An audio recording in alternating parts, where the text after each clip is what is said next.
Morning, Nose. Morning, Sister. How you doing? Khona dear, kuyabanda qha. Yo, it's freezing. It It's is good that we're freezing. online. Yo, save my NFL. Okay, sure. All right, dear, sure.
Good morning, colleagues. Let me just check my sound and my visuals.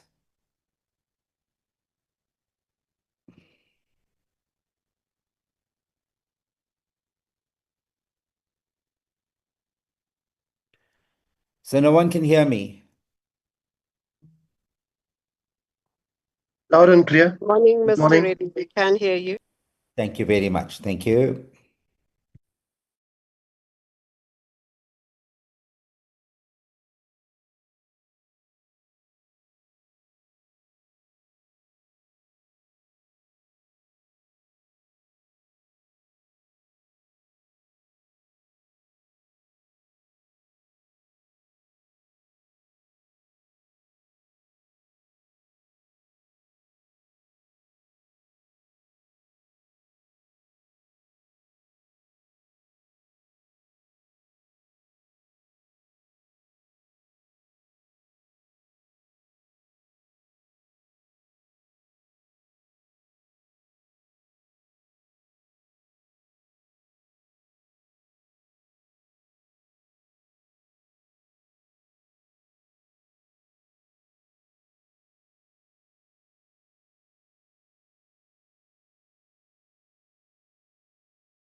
Good morning. Why is the video disabled? The video option.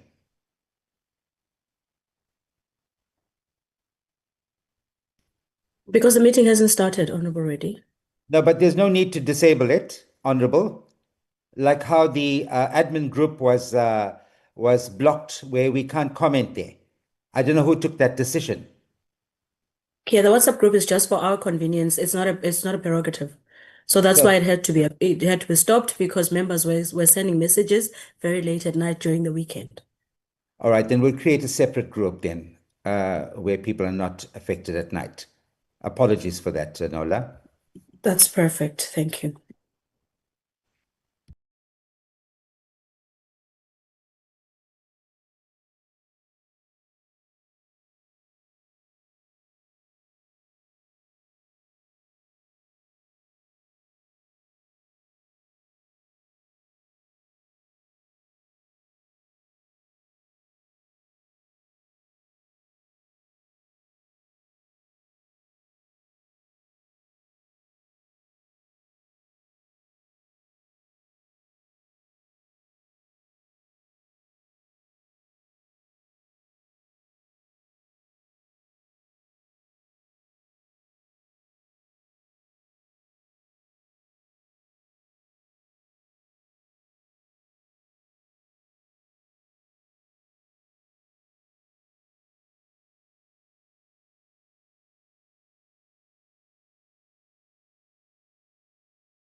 Someone's waiting in the lobby, Nola.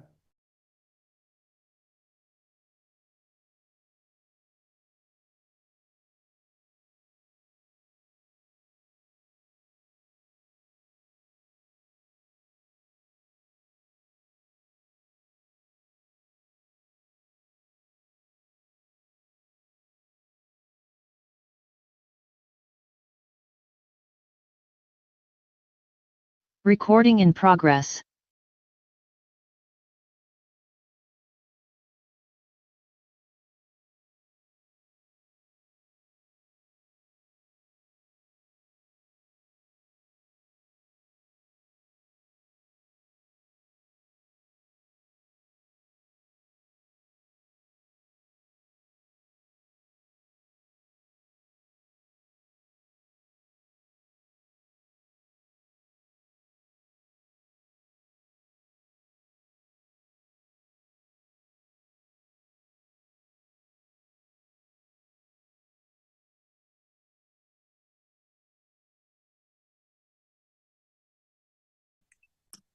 Good morning, honorable members.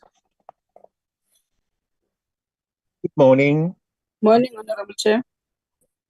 Can I get an indication in particular from the delegation of the two departments and its entity, whether they are in the platform? I can see honorable members, the majority of you, it makes us to start a meeting. Can I just get an indication from the support staff if we can proceed?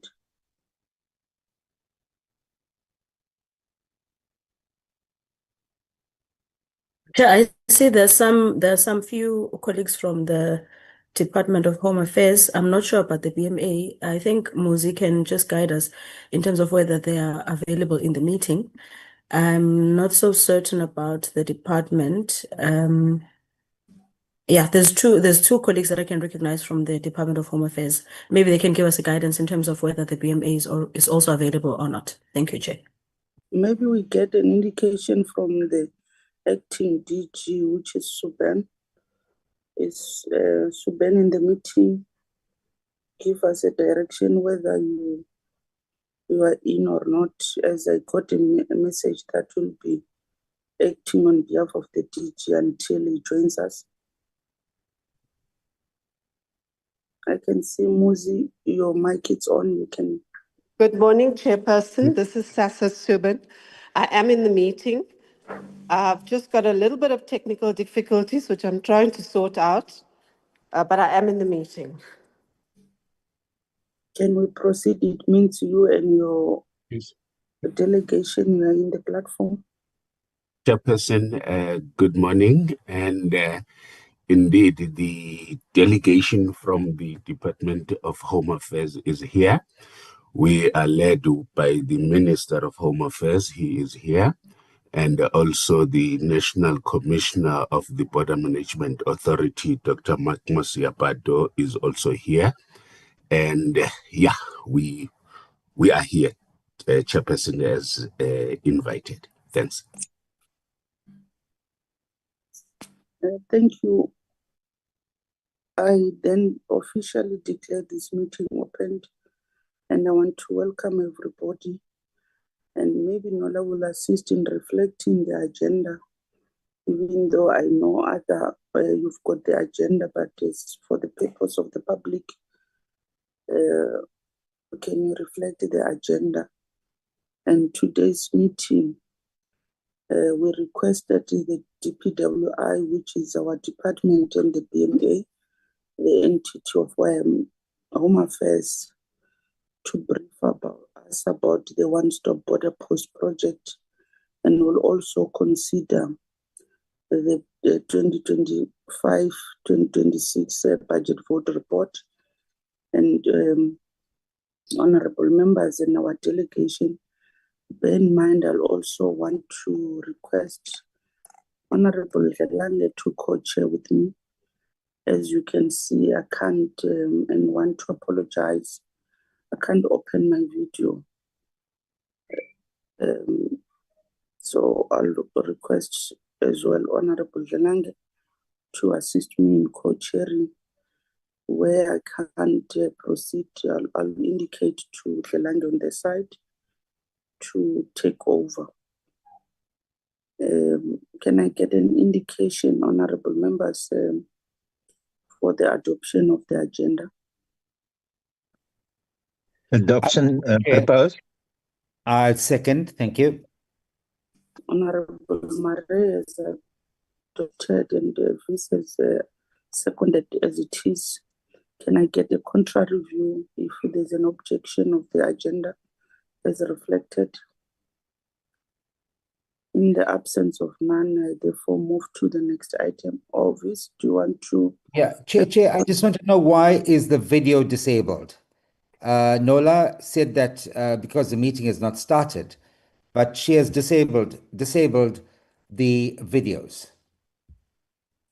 Can I request the videos to be able, all the icons must be in a position to be in, all members to access. It must be a choice of a member whether to open it or not. Thank you for that.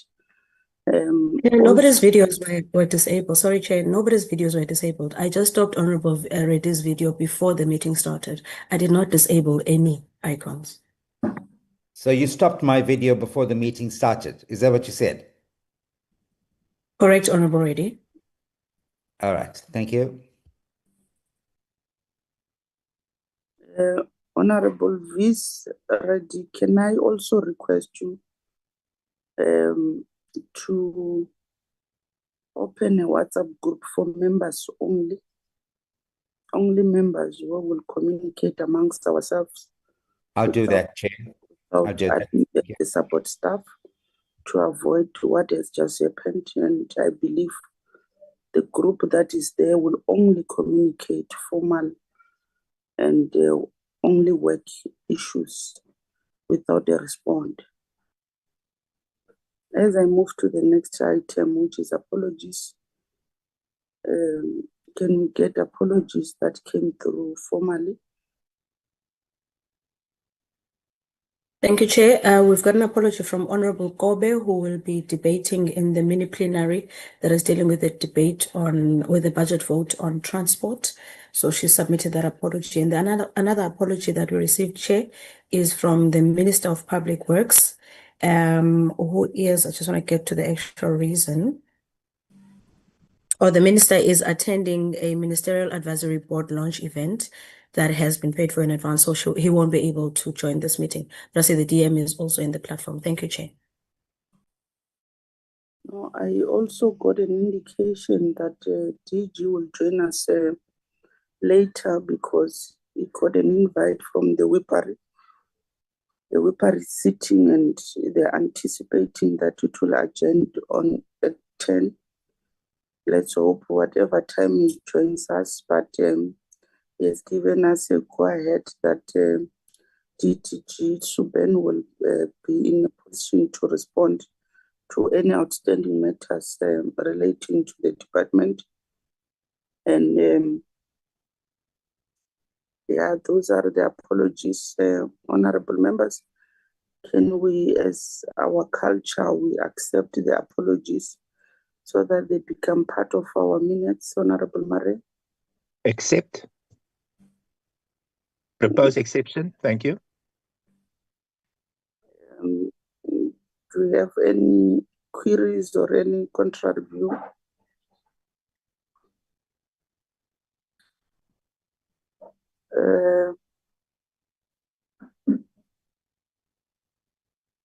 In the absence of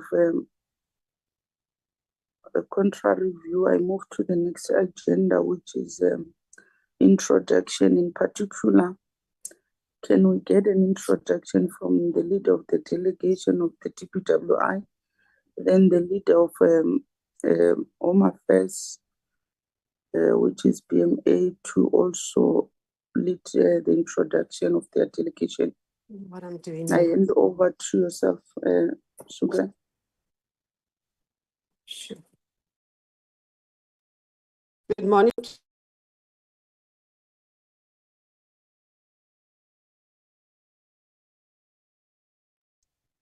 I've noticed Suben has been kicked out of the platform. DM, can you? Good morning to you, Chair, and morning to all members, honorable members of the Portfolio Committee. We understand and we are conscious of the fact that this is the arm of Parliament, and therefore we engage with you, understanding that this is Parliament itself. We are here with the team from the department, but we want also to start by expressing our word of condolences to yourself and the family on the sad loss we have suffered. We are with you in prayers. We wish you strength during this very difficult moment. We are with the team. I will hand over to DDG Sasa Suban to introduce our team as the department. We are ready to engage on all issues. Thanks, Ms. Suban. You can proceed.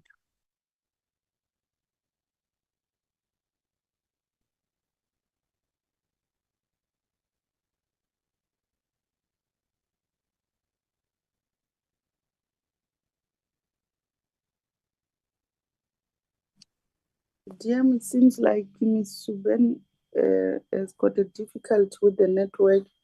Can you just request anyone from your department to do the introduction of the delegation according to your seniority? Because I'm not sure who's in the platform. Or you may proceed and request Home Affairs if you are not ready.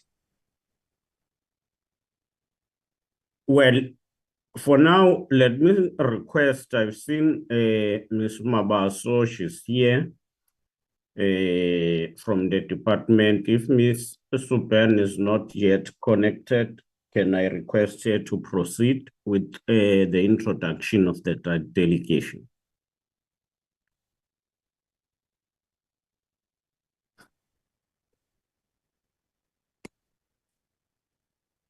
Good morning, Chairperson. Good morning, DM. This is Sasa Subban. I apologize. I'm really struggling with connectivity in my office this morning. I will try and move shortly. Just to indicate that joined by DDG Batu, that should be on the platform. I've got the regional manager, Ms. Mabasu from the Johannesburg Regional Office, who's also the program lead on the ramp projects for the BMA. I've also got the town planner that's in my office with me, Mr. Malusi Ganiso, and thank you so, and that should be the delegation. Thank you very much. Chair, I will try and switch off and log on again if you'll allow me that minute or two, and I sincerely apologize for this disruption. Thank you, Chairperson and honorable members. Apologies again, and DM, my apologies. Thank you.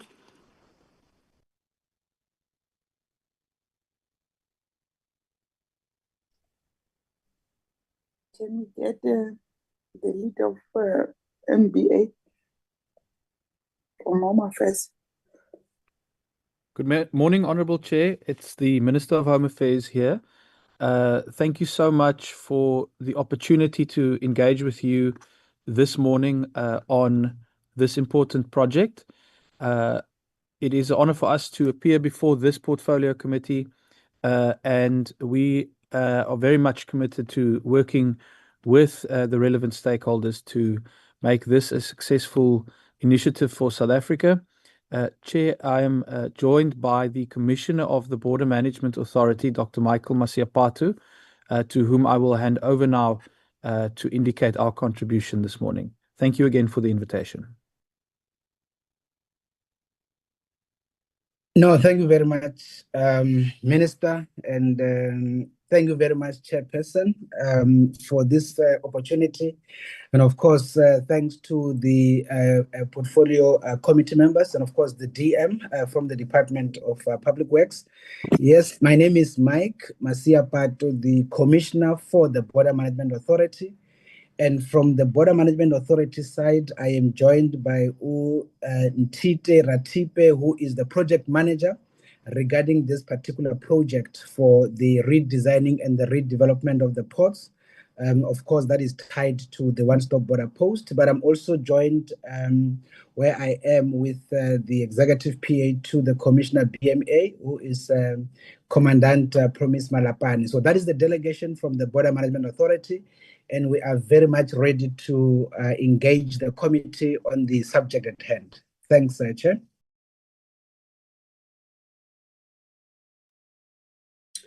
Thank you for the introduction.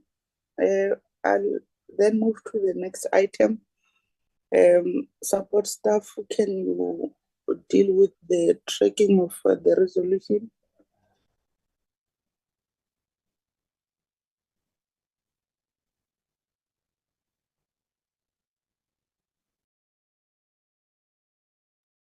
Thank you, Chairperson.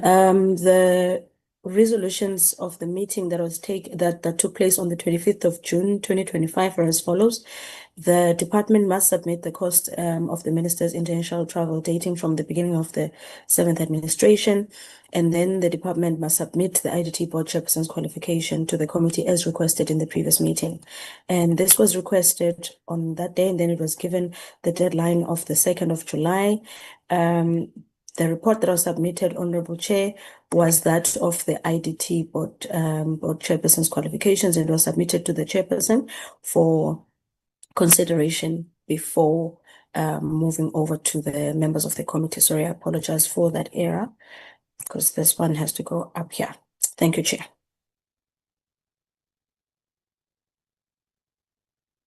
Members, there are the resolutions. Can I request your good selves, based on the time and because of the mini plenaries that we're having, others might be wanting to be physical or they're debating, and request the department and the support staff to send to you written responses, then we need not to make follow-ups and debate on that, as even the DG is not part of our meeting, but requests the written responses that were submitted to myself. I could not have time to go through it, but I'll agree and request Nola to send it back to all members. Honorable Reddy, what are you rising on? Oh, no, Chair, I am sitting. I haven't risen on anything. I'm still seated. I saw you have opened your mic. Maybe I thought you... Oh, no, sorry. My apologies. My apologies. And allow me to move to the next item.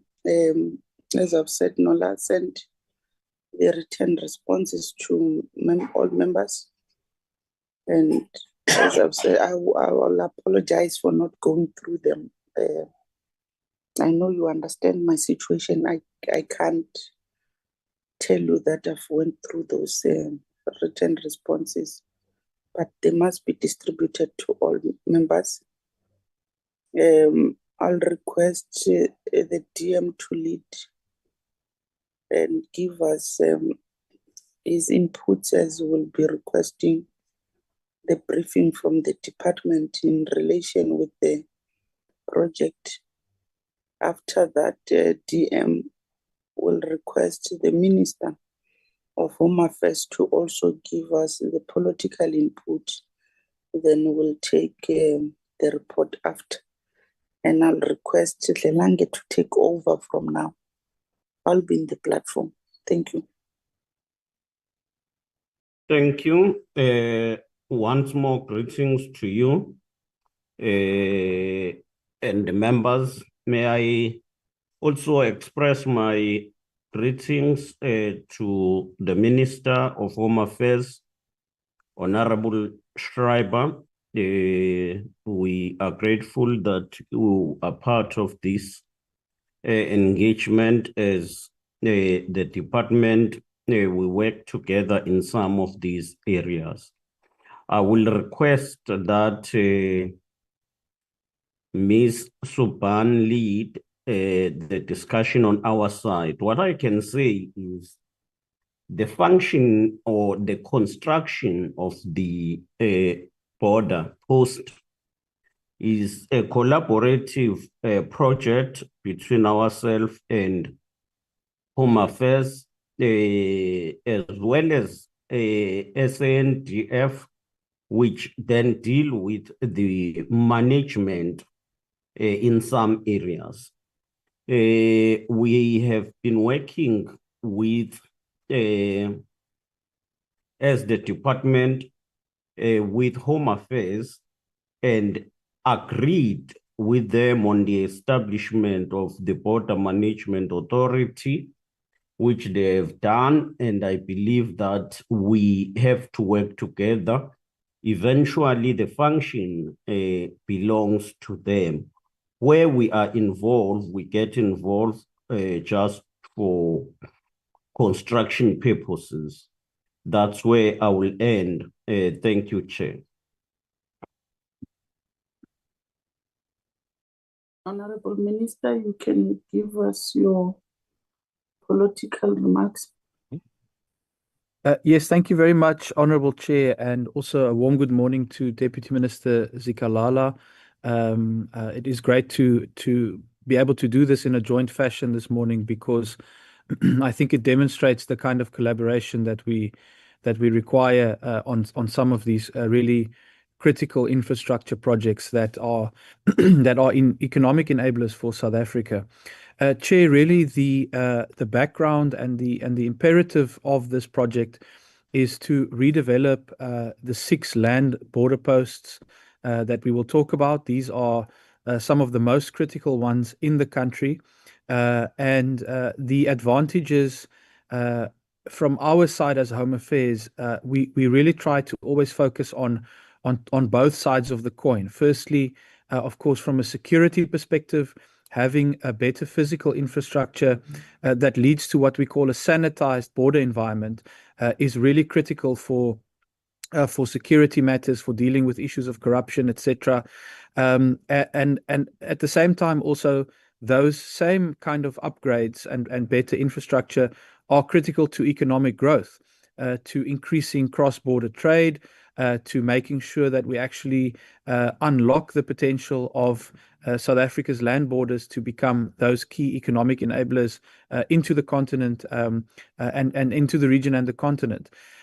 So we view this as catalytic for the work that Home Affairs and the BMA is doing, but also more broadly for South Africa. I think one of the really exciting opportunities we have here is to make sure that these projects really make use of technology right from day one, to make sure that we design modern border environments where the BMA can operate with the latest technology and with infrastructure that actually is built around that and really focused on making the most of this opportunity to really fundamentally rethink how we do border management in South Africa. We also have the opportunity, Chair, through the one-stop border post bill to really create a stronger legislative environment to also make the most of this project.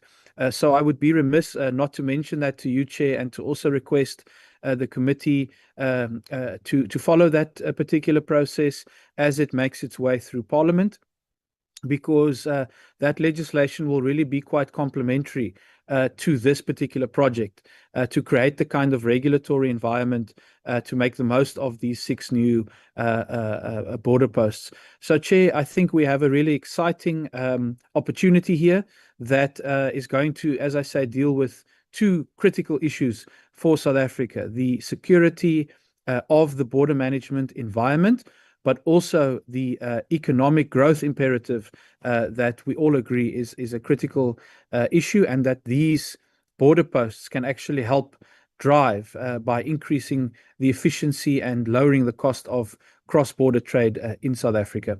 Thank you very much, Chair. I think Commissioner Masiapatu will guide from our side in terms of the presentation. Thank you.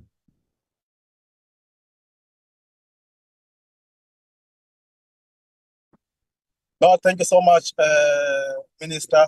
Then the Commissioner can present to us. Thank you.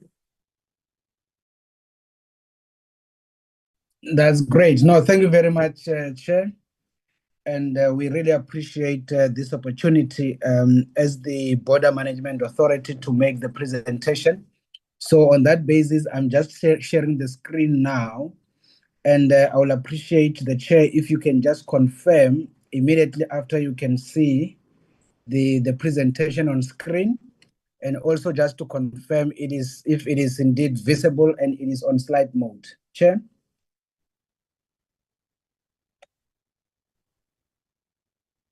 Yes, I can confirm it's quite visible to all of us. Then we can proceed. That's great. No, thank you very much, Chair. And once again, let's appreciate the opportunity as the Border Management Authority. So we received this request that came through to the Minister of Home Affairs, Dr. Schreiber, to the Border Management Authority to prepare a briefing of this nature.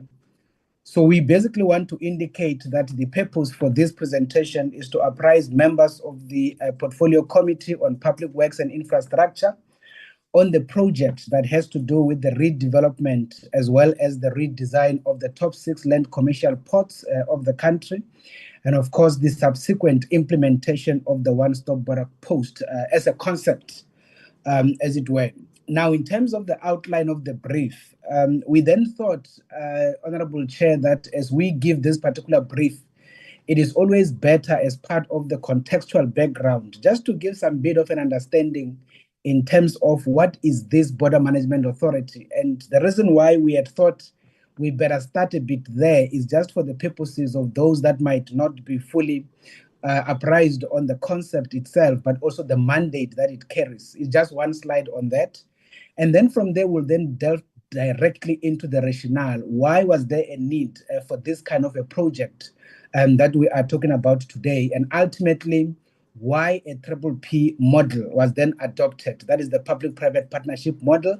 And of course, the process that we had to undergo for this particular activity. And then we will reflect on the complex stakeholders that are involved in as far as this project is concerned, which is very much critical for the fuller appreciation of the complexity that goes with this particular project. Then we will then move to reflect on the ultimate objective, and that is the implementation of the one-stop border post at the end when it comes to having to rationalize, but ultimately make our ports managed better as the world is doing. Then we will then reflect into the purpose, therefore, in as far as the one-stop border post concept, the models that are actually out there, but of course the one that we have actually adopted. And then we will conclude with what the Minister Schreiber had spoken to, the legislative imperative to facilitate especially the implementation of the one-stop border post. And then we will conclude with the recommendation. So, honorable members, we do not have some 70 slides, it's only 14, but they are very much detailed and very much contextual to be able to address the question at hand. Now, if we can then start with the first bracket of the issues that I have already demonstrated. As I have said, the first thing, Honorable Chair, we just want to indicate that as we speak now, Honorable DM Zigalala had already indicated that there is a new authority in the space, that is the Border Management Authority, effectively having been discussed in the country for 15 years. But one thing that we can fairly agree today is that we have this single authority that is supposed to be responsible for border management in the country. And what that actually means in the contextual practical terms is to appreciate the reality that the Border Management Authority has been given the mandate to drive the facilitation and the management of the legitimate movement of people in and out of the Republic, which effectively means that those people must be having relevant documents, and that is immigration. That particular responsibility, Honorable Chair and the committee members, used to be done by the Department of Home Affairs at the port level. And we can indicate as we speak now, the department has actually been removed in terms of its presence at the port, and that is now done by the officials of the Border Management Authority, with the team having been integrated into the BMA who used to work for the Department of Home Affairs. Secondly, the people that get facilitated in and out, mainly into the Republic, it must be healthy people, people that are free from any kind of infectious diseases or anything of that sort. And that is why we do have the Port Health Team as the Border Management Authority responsible for the monitoring and ultimately the screening of people that are entering South Africa. And that work used to be done by the Department of Health. And we have taken over that responsibility, and the department therefore no longer has presence in as far as the port environment is concerned. Secondly, we have been given the mandate as per Section 5 of the Border Management Authority Act to facilitate and manage legitimate movement of goods. In this instance, as you will be aware, goods can be anything plant and the products, anything animal and the products, or any other kind of a good, as it were. And in that particular context, we have to do agricultural biosecurity work regarding any of the consignments that enter the Republic, and the BMA is now fully responsible for that particular responsibility, which used to be done by the Department of Agriculture, as it were, and we've fairly taken over that responsibility. Similarly, we have the responsibility to implement environmental biosecurity work, practically dealing with the movement of invasive species or endangered species, whether in the context of fauna and flora. That responsibility used to be done by the Department of Forestry, Fisheries and the Environment, and we have effectively taken over. So simply put, for the purposes of the context, as we enter into the subject matter, is to appreciate the reality that there is a Border Management Authority that is fairly responsible for doing this work, and the departments that used to be on the ground doing this work are no longer responsible. And that is why subsection C tells us that as we do this work, we must also be mindful that there are 3 other key organs of state that we must closely interface with, and that is the police, and that is defense, and that is SARS. But what ultimately becomes practical is the fact that Section 4.2 of the BMA Act emphasizes that border law enforcement responsibility is the exclusive mandate of the officers of the Border Management Authority. And that is very much critical for the purposes of appreciating the model. The departments still exist, but they are responsible for policy, they are responsible for legislative imperatives, but ultimately the BMA is the frontline implementing structure. As I conclude on this particular slide, more critical in as far as this subject of today is concerned, I want to confirm that as part of the provisions within the Border Management Authority Act, it is very much clear there that the BMA is to be taking over the management and all other activities when it comes to infrastructure issues in as far as the land border ports is concerned. You will remember that in terms of air, we do have AXA, which is Airports Company South Africa. As we do the work in air, we are then the tenant. AXA is the landlord. When it comes to sea harbors, as it were, you will know there is a Transnet National Ports Authority, who are the landlord, and we are therefore the tenant in as far as the work we do at the sea.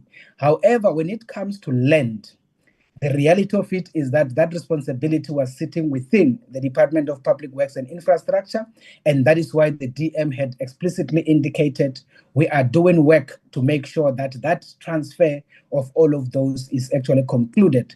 What we can confirm in the current financial year is that the monies that has to do with the maintenance and repairs at the land ports infrastructure had already been transferred into the Border Management Authority. So, Chair and honorable members, we thought we better start here so that as we then go into the subject matter, there is broader appreciation of what we are actually dealing with. Now, if we can then move to the next slide.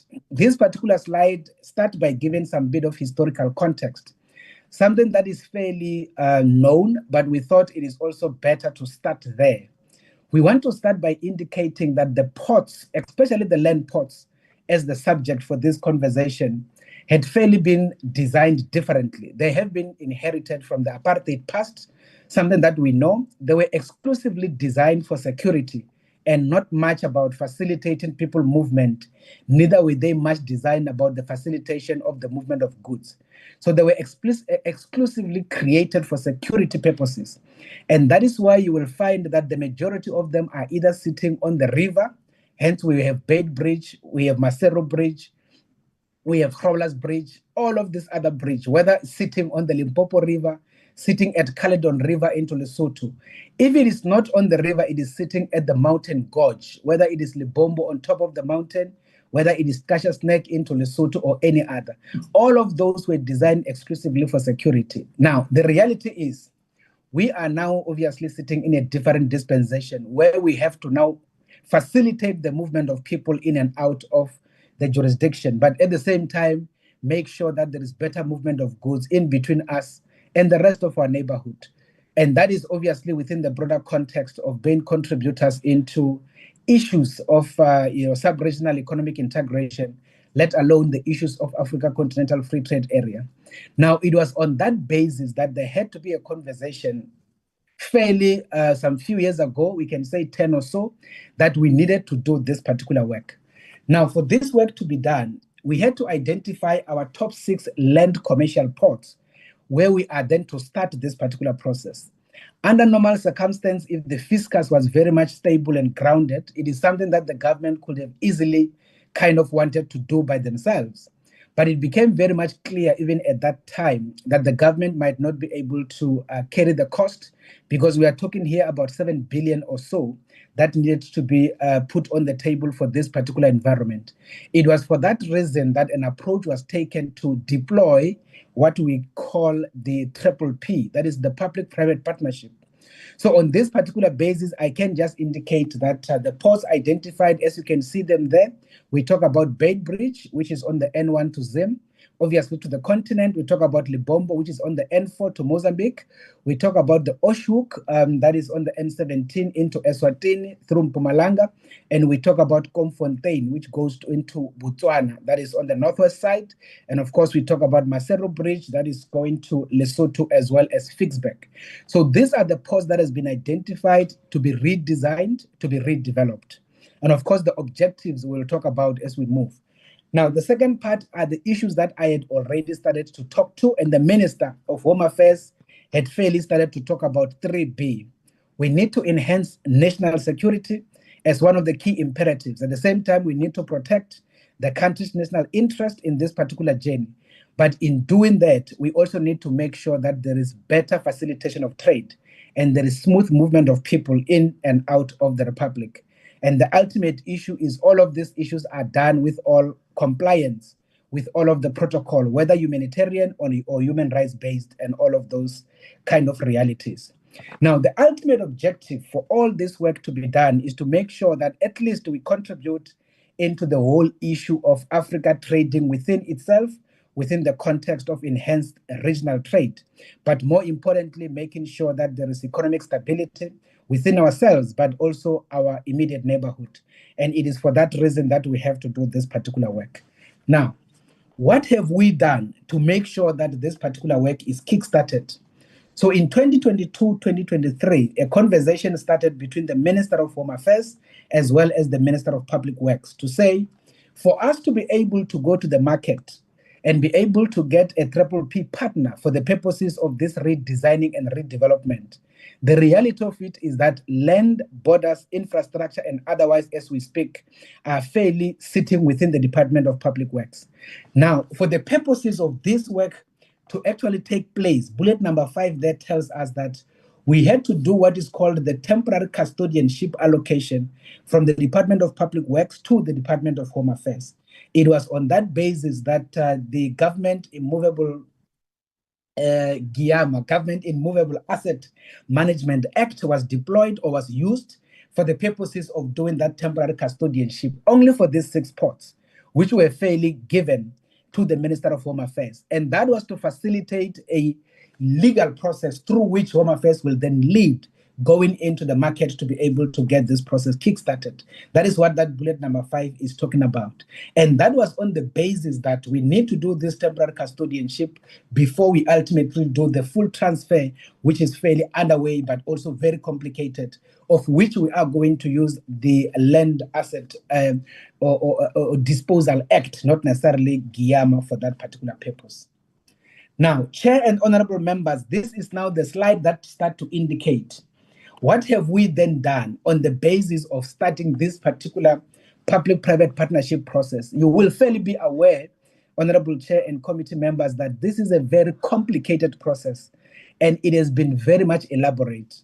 And that is why, as we speak now, the Minister of Finance had actually worked to redefine the protocols as well as the requirements for the PPP process. And now it is a bit simplified. But when we started this work 9 years or so ago, it has been very much laborious and very much complicated. And that is why this process has taken this long. But for the purposes of this conversation, I just want to quickly take you through these slides without going into the details.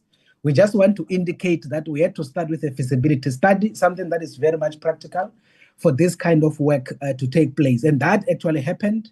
And of course, we were able to have that feasibility study done and ultimately concluded.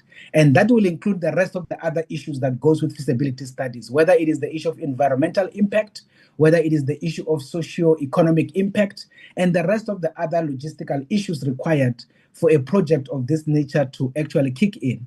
Immediately after that, we had to move to get what we call treasury approvals. In this instance, you will realize that for the purposes of feasibility study, we got approval 1. And then after that, we had to move to get approval 2A, and that is treasury approval. That was to enable us to be able to go into the procurement phase and ultimately be able to issue the public-private partnership request out into the market with the intention to get the prospective bidders. So for us to be able to fully do that, you will see on the right-hand side on top, we talk there about the management of the PPP agreement. Very much complicated process that has to be done to make sure that the agreement is put, a lot of requirements that are sitting in there, and most of that work is fairly technical. And I suppose it is not necessary for us to go into those technical discussion. Suffice to say, we had to get treasury approval 3 for us to be able to put together the PPP agreement, which we had actually already done. Where are we now? We are now what is actually in the middle of the column. We are in the process where we will then be going into choosing the preferred bidder, because we went to the market, the bidders put in the paperwork, and they have actually been assessed. And now we are in the process to get treasury approval 2B. And I think you can see in the bullet there we say we are here. We are now at the treasury approval 2B, and we can confirm, Minister, by the way, that we've just received a letter yesterday, which has been sent by the DG of Treasury to the DG of Home Affairs, indicating that Treasury is going to take 2 weeks to be able to look at what we have done, and they will then be able to give us approval 2B. That will enable us to then start negotiations with the preferred bidders and be able to make sure that all of the other technical issues are fully agreed to. The risk transfer issues are very much clear. The finance-related issues are very much clear. And after that, we'll then go into the last approval that we need to get, which is treasury approval 3, that will lead us into the contracting of the PPP agreement partners. And that will enable us to start seeing the sword turning, and that ultimately will enable the work to kickstart. So basically, this is a bit of a process that we have undergone for this particular purpose. And that is what this slide is about. Now, just to put some bit of context into the previous slide, we just want to indicate here that this project, as I have said, was registered in 2015. And as I've said, the complexity of the process led us to be where we are today. And you can appreciate the period, therefore. Here we are just giving some bit of meat in terms of what has been said with some bit of dates, just for context purposes. We are saying here that we issued the PPP on the 3rd of September 2023, and we were able to get these the bid submissions on the 4th of March 2024, and ultimately the bids then closed on the 24th of October 2024. That is just last year. meaning that since then to now, we have been busy with the processes in as far as this process is concerned. Very much complex supply chain issues that are very much hectic, which we are not going to go into in this particular conversation. And of course, here we can just give a high strategic feel that there were 28 bids that were received, but there were actually 8 bidders that actually brought paperwork into the ground. And as you can appreciate, it's 8 bidders, 28 bids, which means that more than one, company put more than one bid, and that is how it translated into 28. Now, if you look into the flow, you will see there that we had 5 bids for Beitbridge, 6 for Libombo, 5 Oshuk, and 4 for Kopfontein, Maseru, and Fixbeck. This is how the strategic field looks like. And as we have said, we are not going to go into the content of this particular activity because as we speak, this thing is fairly rolling. And as you will know, we would not want to enter into issues that are more supply chain driven. Although we have this ability to give you this high level process in terms of where we are sitting in as far as this process is concerned. The only thing that I can say in this conversation, Honorable Chair, is to indicate that there is a principle that we have put on the table. And that principle was embedded on the intention to make sure that the risk is well spread and well managed. Is that no single bidder will get 2 big pots at a go. For instance, we can't have one bidder getting Beitbridge and Libombo because those are our top 6. So if you get Beitbridge, you will then get what we call the smaller one. And that is basically part of your risk management in as far as this process is concerned. Now, if we are to come to this slide, this particular slide here just seeks to demonstrate the complexity of the stakeholders that are involved. We just want to indicate that from a project sponsorship point of view, it is fairly the Department of Home Affairs that had started the journey, and that is why they are registered as the project sponsor. The reason why we put DHA BMA is because once this process is concluded, this process will then officially be handed over to the Border Management Authority for further management and the activation of the rest of the other processes. We could not, in the middle of the process, remove DHA and say, BMA, you are established, now you are in charge. In terms of supply chain protocols and the paperwork, we couldn't do that. And that is why DHA, in any event, they are our principal department. We are the entity of state, and that is why they are finalizing the process before handover. We also want to indicate there that we have what is called GTEC and National Treasury very much active in this particular process. GTEC just means Government Technical Advisory team from the National Treasury in making sure that everything that is done is in compliance with the multiplicity of Treasury regulations, but more critical complies with the provisions in the Public Financial Management Act, because this is very much critical. Then we also talk about what we call ISA, that is Infrastructure South Africa, very much close into the project. Their responsibility is to assist us to deal with the bottlenecks in the project. And here we talk about very complicated issues. For instance, there is an issue about getting some land parcels around the ports that are supposed to be redesigned, redeveloped. There are some people that would have been owning some land around those particular spaces, and this particular structure is assisting us to be able to deal with that. Then there is infrastructure fund, which basically also deals with the issues around financing, but also dealing with the applications regarding the BFIs, as it were, in terms of this particular process is concerned. Then we also have another entity of state, that is the Development Bank of Southern Africa. Obviously, they have been helping us with project preparation. You will understand the complexity of putting together a project of this nature. It requires a bankable project, very much technical in nature, and that is how they were brought in to assist us in terms of the preparation of the project, but also ensuring that all the technical aspects are all ticked as per the requirement of the PPP in view of everything that Treasury says must be done. Then if you look at number F there, we talk about a transactional advisor. These are high experts. We had to get them from the private sector in the form of E&Y, that is Ernst & Young. They are actually on the ground, or they were on the ground even now, helping us to develop the RFP, that is the request for proposals. They also assisted us in drafting the public-private partnership agreement, but also they assisted us with the entire issue of project document preparation, because once again, very much sophisticated, and that is why we then had this particular stakeholders. Now, the DPWI, as the DM had said, very much critical in as much as we talk about the transfer later, which is actually underway, but DPWI still remains a very critical stakeholder. They have been owning the infrastructure. They know the complexities in as far as land on the ground is concerned. So on that particular basis, they had to assist us identifying additional land that needs to be acquired for the purposes of expanding the port, but also opening the port up so that we can be able to ensure that we realize what is supposed to be dealt with. Augmentation of bulk services becomes fundamental because at the end of the day, when the port is more expanded, it's more bigger, you need bulk services to be provided by the nearest municipality, and we should be able to make sure that all of that is done. So DPWI, given their expertise and of course, given the kind of the officials they have, they are actually able to assist in as far as that part is concerned. Then the last bullet there just indicates that we can't mention other departments. There are a lot of other departments that are part of this particular process, and we are engaging with them for various other responsibilities. So in this particular instance, we can indicate that those engagements, everybody else is involved. All of the departments that are part of this value chain is involved, including the Department of Transport and all its entities, SANRAL and otherwise, for the purposes of opening up the road leading to the ports that are going to be opened, as it were. So this is just a slide that reflected the stakeholders involved. And hence we say these are just the leading key ones, but there are a lot that are part of this particular process.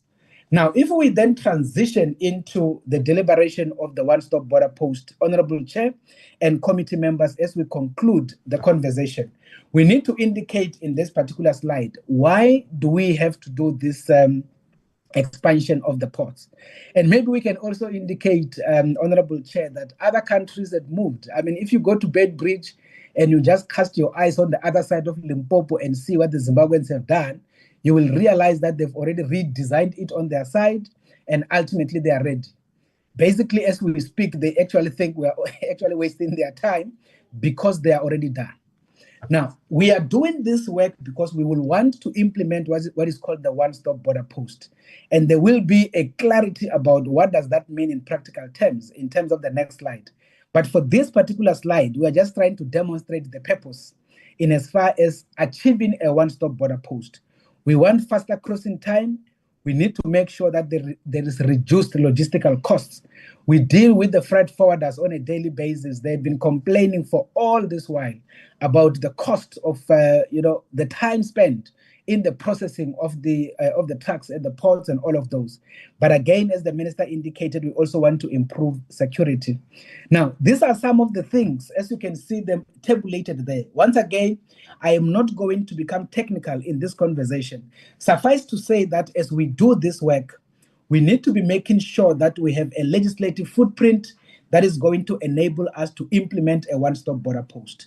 That basically means that there has to be a regional understanding about this particular reality. In this instance, we talk about SADC, and those conversations has been going on for all this while. There has to be bilateral engagements, and that one I can confirm because I have been leading a lot of those conversations around our 6 immediate neighborhood. And of course, nationally, within our country itself, the conversation on the one-stop border post is something that we deal with on a daily basis. We have to streamline procedures because at the end of the day, you cannot have a one-stop border post, but you have every other one wanting to have this other kind of procedures. And then we hold in the truck at the port for 3 hours while busy moving around in papers and actually not necessarily having much progress. That is why we say we need to harmonize the procedures. We need to make sure that they are simplified and everything is very much clear, both in terms of cargo movement, but also in terms of people movement. The minister spoke about ICT. The key issue here is about achieving a smart border context where there is the use of ICT for a number of work that we need to do. And that is why we talk about a single window, electronic-wise. And that basically means that a single window must enable us to deal with issues of customs, deal with issues of immigration, and the rest of the other issues. Now, infrastructure becomes fundamental. It is for that reason that we talk about the triple P that has to be put on the table. Because if you do not have adaptable infrastructure, you cannot implement a one-stop border post. It is for that reason that we are talking about this particular work that had to be done. The ultimate objective is to make sure that the processing of goods, people, as well as the conveyancers, which are the means of transportation, everything goes as smoothly as possible. And that is the main rationale. Why are we talking about a one-stop border post that has to be implemented? And that is why we talk about the redesigning and the redevelopment of the ports that is supposed to be taking place. Now, if you then look at this particular slide, once again, it is not the intention of the presentation to try and complicate the understanding of the committee in as far as this issue is concerned. But we thought it is very much important for us to be able to bring into your confidence as to what is this one-stop border post we are talking about, and what is this triple P redesigning we are talking about. If you look on the left, you will realize that traditionally, that is the kind of a port or border you will find. There will be offices. Let's talk Beitbridge so that we simplify the conversation, because it's a bit of a popular port. If you go to Beitbridge in the traditional context, you will find a building on the South African side where we deal with people exiting South Africa. There will be buildings or counters on the other side dealing with people entering South Africa. You go to the Zimbabwean side, a building entering Zimbabwe, and a building and people exiting Zimbabwe. That is a traditional border, as you can see it there. And I think this is something that is very much familiar and very much traditional. Now, we are saying, within the context of dealing with a one-stop border post, there are various models that can be deployed. Now, the first one is called a juxtaposed OSBP.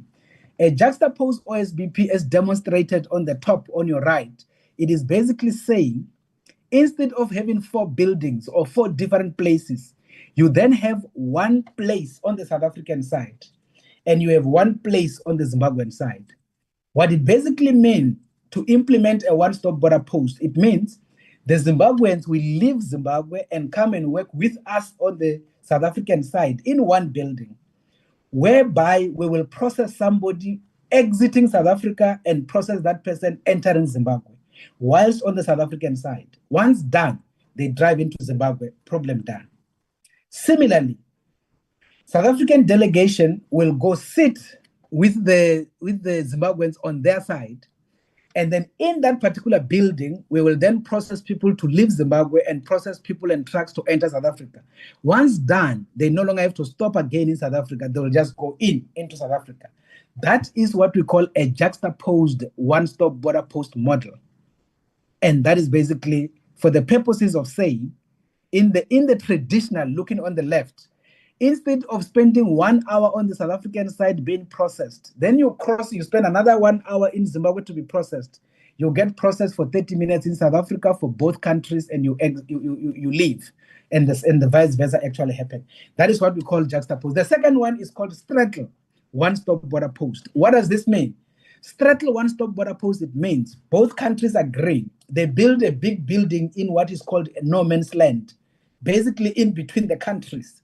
In that particular building, you enter that building, you get processed by both countries, but it's one building, bigger one, covering both exit and entry. And out of that, it still comes back to juxtaposed. The only difference here is that it is something that both countries put money together, build one building. And of course, the last one is a single country OSBP. Now, if you look at a single country OSBP, it means a neighboring country says, I don't have money to put some building for this particular purpose. Build a big building on your side. We will come and work with you on your side. And then the problem is solved. Now, simply put, based on this model, we can confirm with no confusion that what we are busy with as we speak is a juxtaposed OSBP. Our neighboring countries have started doing the development. South Africa is going to be starting as already presented. And once that is done, we are going to move on juxtaposed. But I also need to say to the committee members now that Lesotho has demonstrated that they might want a single country OSBP, meaning redesign on your side will come and work with you. So that is one aspect that is actually almost there, but it is not yet a concluded conversation. Otherwise, as we speak now, those are the two models that are actually going to be implemented.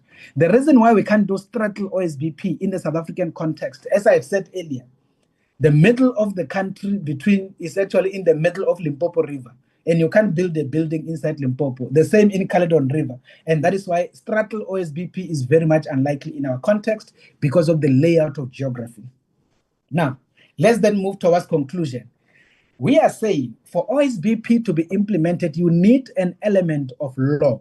And the reason you need a law is to be able to make sure that the implementation of the one-stop border post, it is done in agreement with international protocols. And there must be a domestic legislation that is going to drive and actually clarify the existence of that kind of a thing, which is basically called an OSBP. In this instance, we can indicate that you need to agree with your other neighbor that you are creating what is called a common control zone. And that common control zone is ultimately what you will call a border law enforcement area. And you must agree, both countries, lest there be confusion. And I want to give a typical example here, Honorable Chair and committee members, so that when we talk about a law to drive this, it is not a conceptual matter, but it's a practical issue. So if you have South African officials going to work on the Zimbabwean side, and there is no law that drives this thing, the officials can easily tell you we are working in an international country, like the same way with an official who is working in Washington. And that official will say, I need to be paid my international allowances and stuff like that. Then it becomes very much complicated. That is why you need a law that says, even if you work in Zimbabwe, but for the purposes of OSBP, you are working within the common control zone, and therefore you are working in the border. The fact that it looks like you are in Zimbabwe, in actual fact, you are not in Zimbabwe. And that is basically the arrangement. And that is why we need this law. But the other issue that is very critical is to make sure processing arrangements are clear and they are driven by law between the two jurisdictions so that there is no any confusion. But the other thing that is very much critical is to make sure that the laws in both countries actually talk to each other so that there is no confusion. Now, where are we in as far as South Africa, in as far as the law is concerned? The Minister of Home Affairs, Dr. Shraba, just said, the bill is currently within yourselves in the legislature. And on that basis, we are expecting yourselves to be able to contribute in the development of that law and ultimately its conclusion. It is driven by the Portfolio Committee on Home Affairs as the primary committee through which, as the entity, we are actually submitted to. So as we speak now, there are written submissions that has been received. There are obviously oral submissions that were heard. And of course, the motion of desirability on the bill has been passed by the committee itself.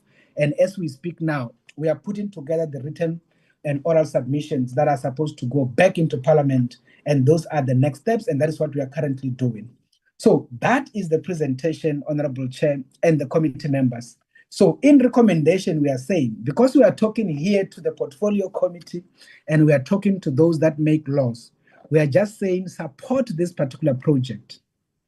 We have to redesign and redevelop these ports. It is very much critical for the consolidation of our economic expansion. Therefore, let's support it.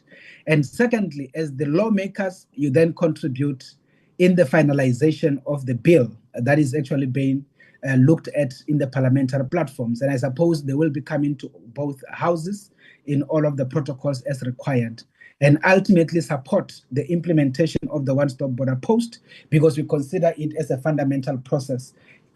All these things we're talking about is not just some good idea from the internet, but other jurisdictions are actually implementing this, and that is why we want to also move in that particular space, as it were.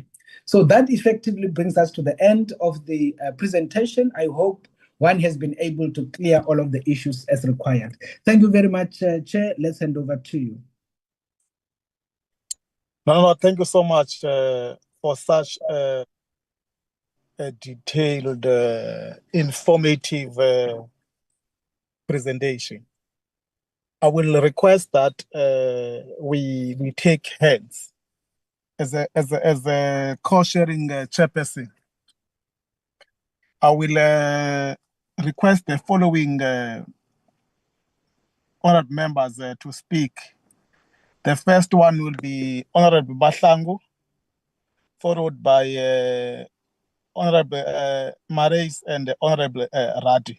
That will be the first one that will start to speak. Over to honored members in that sequence. Thank you very much, Chair. Greetings to the Minister and the DM and everyone in the platform. Let me first welcome the presentation that is presented here.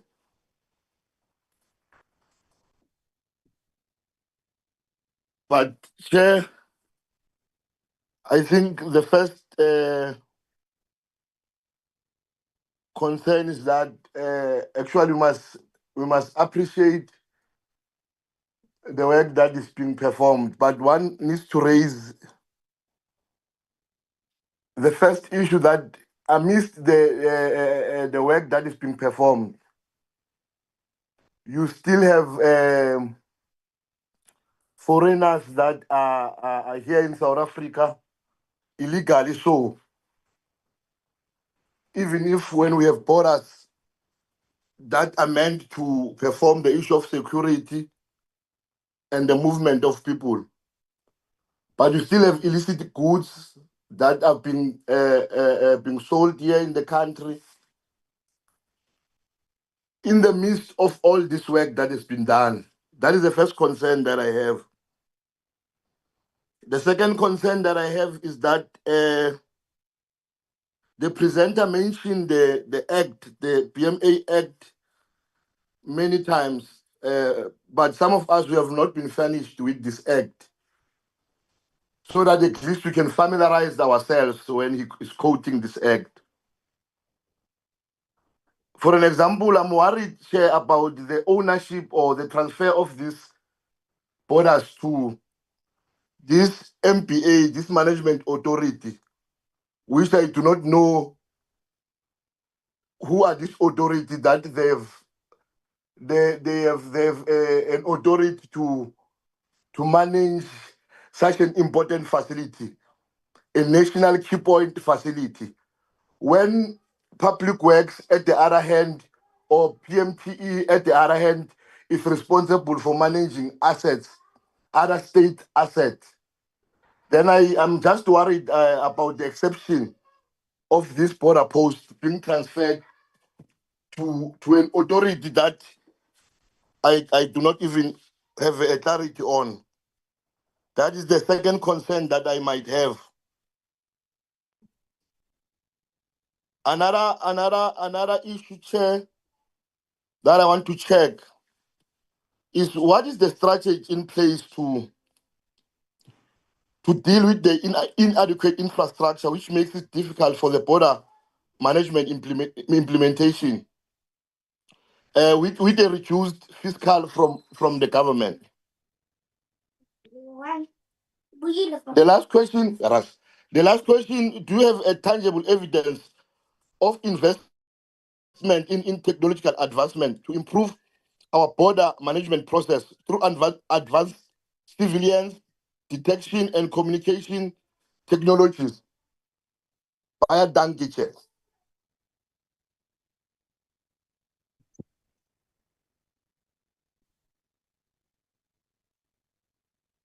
Thank you, Chairperson. Ms. Marais, can I go ahead? No. Yes, you Yeah, can. so we can. Thank you so much. I would say first, a big appreciation to the Department of Home Affairs for this document. It's actually quite a lot to digest, and I must congratulate you for actually be thorough in approach as being given to all of us. And as we all have seen, this project is coming now a long way, and we now like moving in the final stages. I don't want to be prolong the questions. I just want to have a little bit more clarity going forward. As we all know, we're in budgeting processes now in Parliament and next year as well. Is the information that could be given to us about split of responsibility as budgeting is concerned for the Department of Public Works and the Department of Home Affairs going forward, as far as I say, ask budgeting is concerned? Thank you. Thank you. Thank you, Honorable Acting Chair. And thank you to the presenters for that comprehensive presentation. Let me just go through some of the concerns I've picked up. The first that I'm concerned about, it's the issue of the legislative misalignment. Now, I just think that the OSBP bill is not fully enacted, and we have not yet received all public submissions, and these have not been fully addressed. And I think to start the process without that being complete may seem to be reckless, because it could lead to legal disputes. There would be operational chaos if infrastructure proceeds without sound legislative foundation. Furthermore, the proposed provisions allowing the application of adjoining states' laws on South African soil, these raise serious concerns around sovereignty and security concerns. Chairperson, I also find in the report that there's inadequate accountability and oversight mechanisms, because what the report lacks is explicit monitoring frameworks, independent audits, and defined consequences for private parties failing to meet contractual obligations. In a country which is plagued by corruption and tender fraud, this omission is unacceptable and compromises public trust. Chairperson, then I find that there's unclear long-term sustainability. The presentation heavily focuses on infrastructure upgrades without addressing long-term operational and maintenance costs. There is no assurance that future operating expenses will not be shifted to ordinary citizens and traders through higher fees, effectively undermining access and affordability. I'll wait for the responses. Thank you so much, Honorable Reddy. The following honorable members who will speak will be Honorable Marcus, Honorable Hlape, followed by Honorable Bat. Thank you so much. In that sequence. Thank you, Chair. Greetings to the DM on the platform and officials present and honorable members. Let me join honorable members in welcoming the presentation as presented to us. Chair, I have a few issues to raise. On the issue of the one-stop building that has been presented here or shown on the screen, if I heard the presenter correctly, he said at some point that they would be having this one-stop show where it's going to be in the middle, and they would be accommodating the other country if the other one does not have a budget. I am interested to know whether do we have that budget to have or maybe build that building. And then also, I'm also interested to check what led to these designs that have been presented on that slide. And then like in changing things to how we operate now, so that I can have a clear picture that there were challenges and what are those challenges. And then, Chair, I would like to know how will the Border Management Authority address the matter of the South African National Defence Force, frequently deployed for domestic security tasks, which diverts their mandate of border protection. And lastly, Chair, if they can please provide a detailed plan on how the BMA will address the matter of effective integration with other agencies or departments for coordination purposes. Thank you, Chair.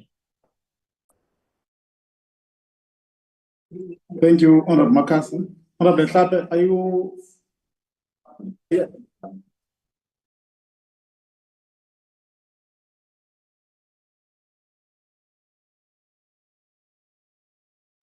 I see she is on the platform. Over to you.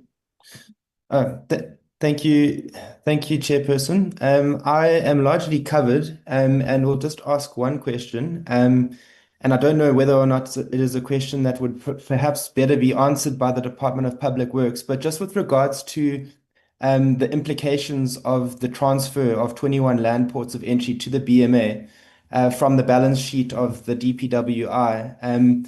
What sort of implications that would have with or on the DPWI or PMTE's aspirations to generate revenue for the department, whether this will be of large consequence or not. And perhaps the same question could be asked towards the BMA.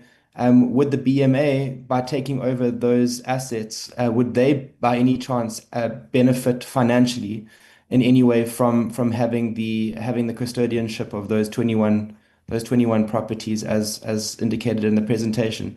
And I just also want to echo the sentiments of my colleagues. I think the presentation was succinct, it was very professional, and it was very well delivered. Something we don't always see happening from other departments, and so I think it must be commended. Thank you, Chair. Thank you so much. Honorable Ngosi, or any other honorable member that I don't see who want to speak can also speak after Honorable Ngosi. Thank you so much. About you, Honorable Ngosi. No, thank you very much, Honorable Chair. Greetings to your good self, Acting Chair, and greetings to our Honorable Chairperson, the Minister, Deputy Minister, my colleagues, and the Department of Home Affairs, as well as our staff from the department. Chair, maybe one must start by sending condolences to our Honorable Chair and her family for the loss of the baby of the Chair. We want to say to the family, may the good Lord be with them during this difficult time. We're with them in our prayers. Chair, I think I will join my colleagues by welcoming the detailed and informative presentation made before the Portfolio Committee. Chair, I've got only two questions that I want to ask. But before I ask those questions, I just want to indicate that as Honorable Reddy indicated about the OSBP bill that was spoken about in the presentation, that is this Portfolio Committee, we don't have that bill. We don't know what is it that is entailed in that bill. Can we be finished with the bill as well as the portfolio so that we can know exactly what is it that they are talking about? And also support what Honorable Mahlangu said about the BMA Act with regards to the facility management by the Border Management Authority. That it will be proper as well to get that act and know exactly what is it that is happening, because we think that the BMA Act, as they are indicating as the portfolio regarding the facility that they want to manage the immovable assets, and we don't know the act, what is saying, and what is the legal advice with regards to that. Can we be finished with that as well, so that we know exactly what is it that is entailed to, and are we doing the right thing to maybe support that? We can't support something that we don't know. Then I will come to my questions, Chair. My questions, two questions that I have. One is, please provide strategies that the Border Management Authority has developed to combat cross-border crime like human smuggling, illicit trade, and illegal migration. I think Honorable Mahlangu spoke about that as well. The other question, how do you plan to deal with the illegal importation of plants and plant products that can introduce pests and diseases that pose significant threats to South Africa's agriculture? Thank you very much, Chair. I submit.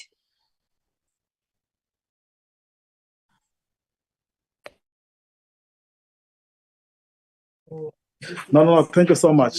I want to check before I ask my questions. Is there any other member who have not yet want to speak on the platform? Hello. Yes, Chair. I want to pose some few questions. Yes, go ahead. Go ahead. Okay, thank you. Thank you, Acting Chair. Thank you, colleagues. Thank you. Greetings to the Minister and everyone that is there. I've got a few questions that I need to ask here. I've identified some gaps or some challenges with this whole presentation.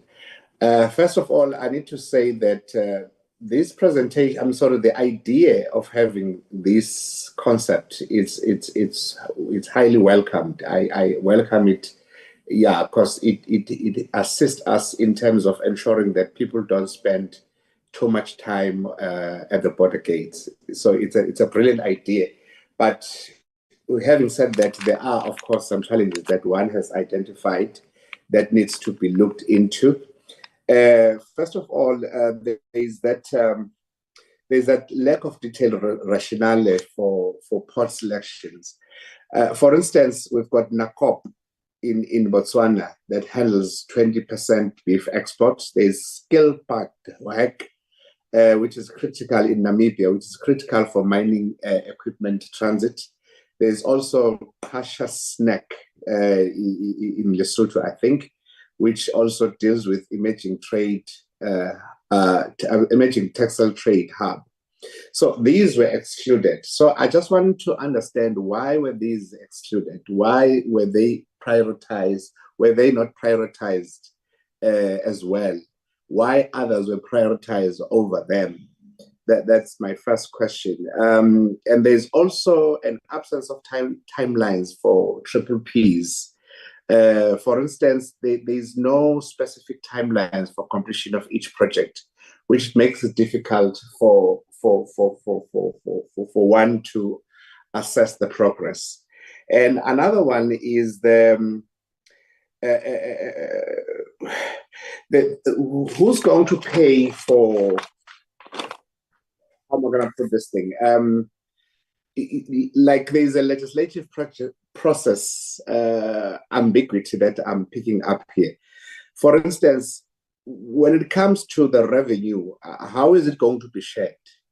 Because in the legislative process, I don't see that being covered as to how is the revenue going to be covered. And also, what will be the fallback if neighbors don't ratify the treaties? For instance, if the Mozambican government resists South African officials in Libombo, what is going to happen there?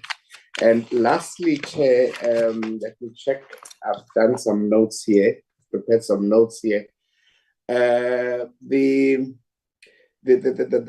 Also, when it comes to stakeholders, such as Department of Home Affairs, BMA, DPW, and others, this presentation also, I feel it has failed to look at things like the specific deliverables per institution, and also accountability mechanisms. For instance, who's going to pay for scanners? Is it SARS, or who's going to do that? And also DPWI. If DPWI does not hand over the land title deed or whatever within the deadline, what is going to happen there? If they don't deliver, if DPWI does not deliver the land at the time when they're expected to do so, what is going to happen in that situation? Yeah, I think I should let me stop there for now. Thank you. No, thank you so much, Honorable Momando. Let me ask mine and check if our chair is still available.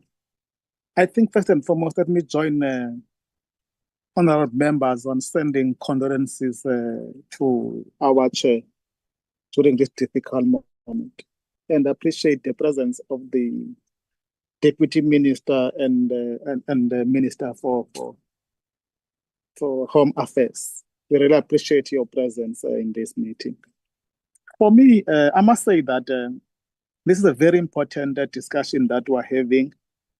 Thank you so much, BMA, for such presentation. Of course, because we want to perfect what you have done, we'll get in details in some of the questions or clarities that assist the process moving forward. For instance, I want to get the understanding of the BMA in terms of the Act, what it says in terms of the process to package properties for transferring all these border posts, what the Act currently says. That is very important area we need to look at. I'm raising this question on the basis that in my understanding, border posts are national key points and under the custodian of the national department. That's the reason I'm asking. The other thing I want to get in is that, is there a legal opinion against the Act itself? If yes, can you share with us what is it all about? Then the last issue, which I also think is quite important, one have also to get clarity on from the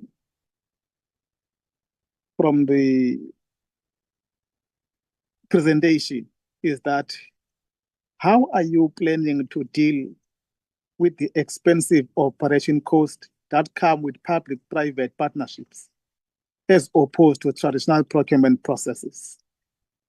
The last question is that with the one-stop border post, how do you plan to protect South Africa's national sovereignty from erosion due to interconnected operations with foreign states? Honorable Chair, if you are still on the platform, I'm giving over to you.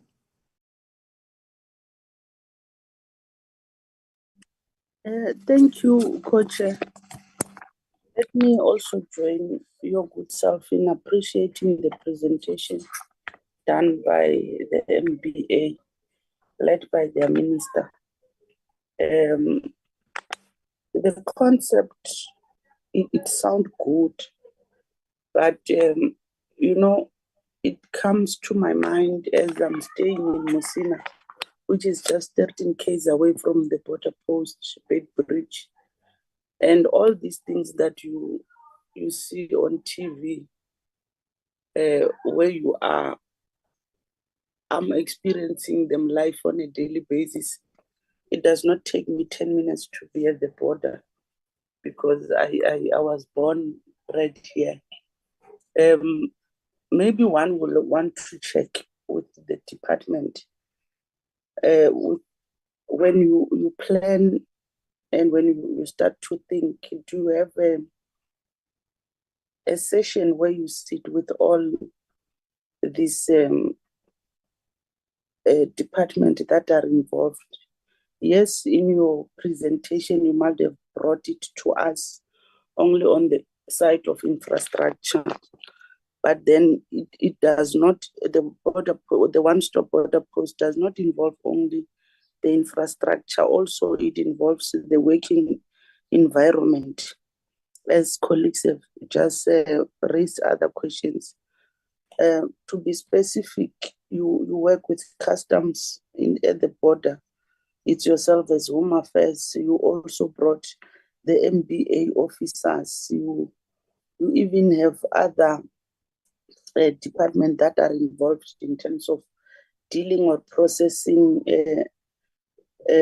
documents for the exit and the entrance of the country. So my question is that, do you have that platform or a session where you sit together and check whether this plan will work?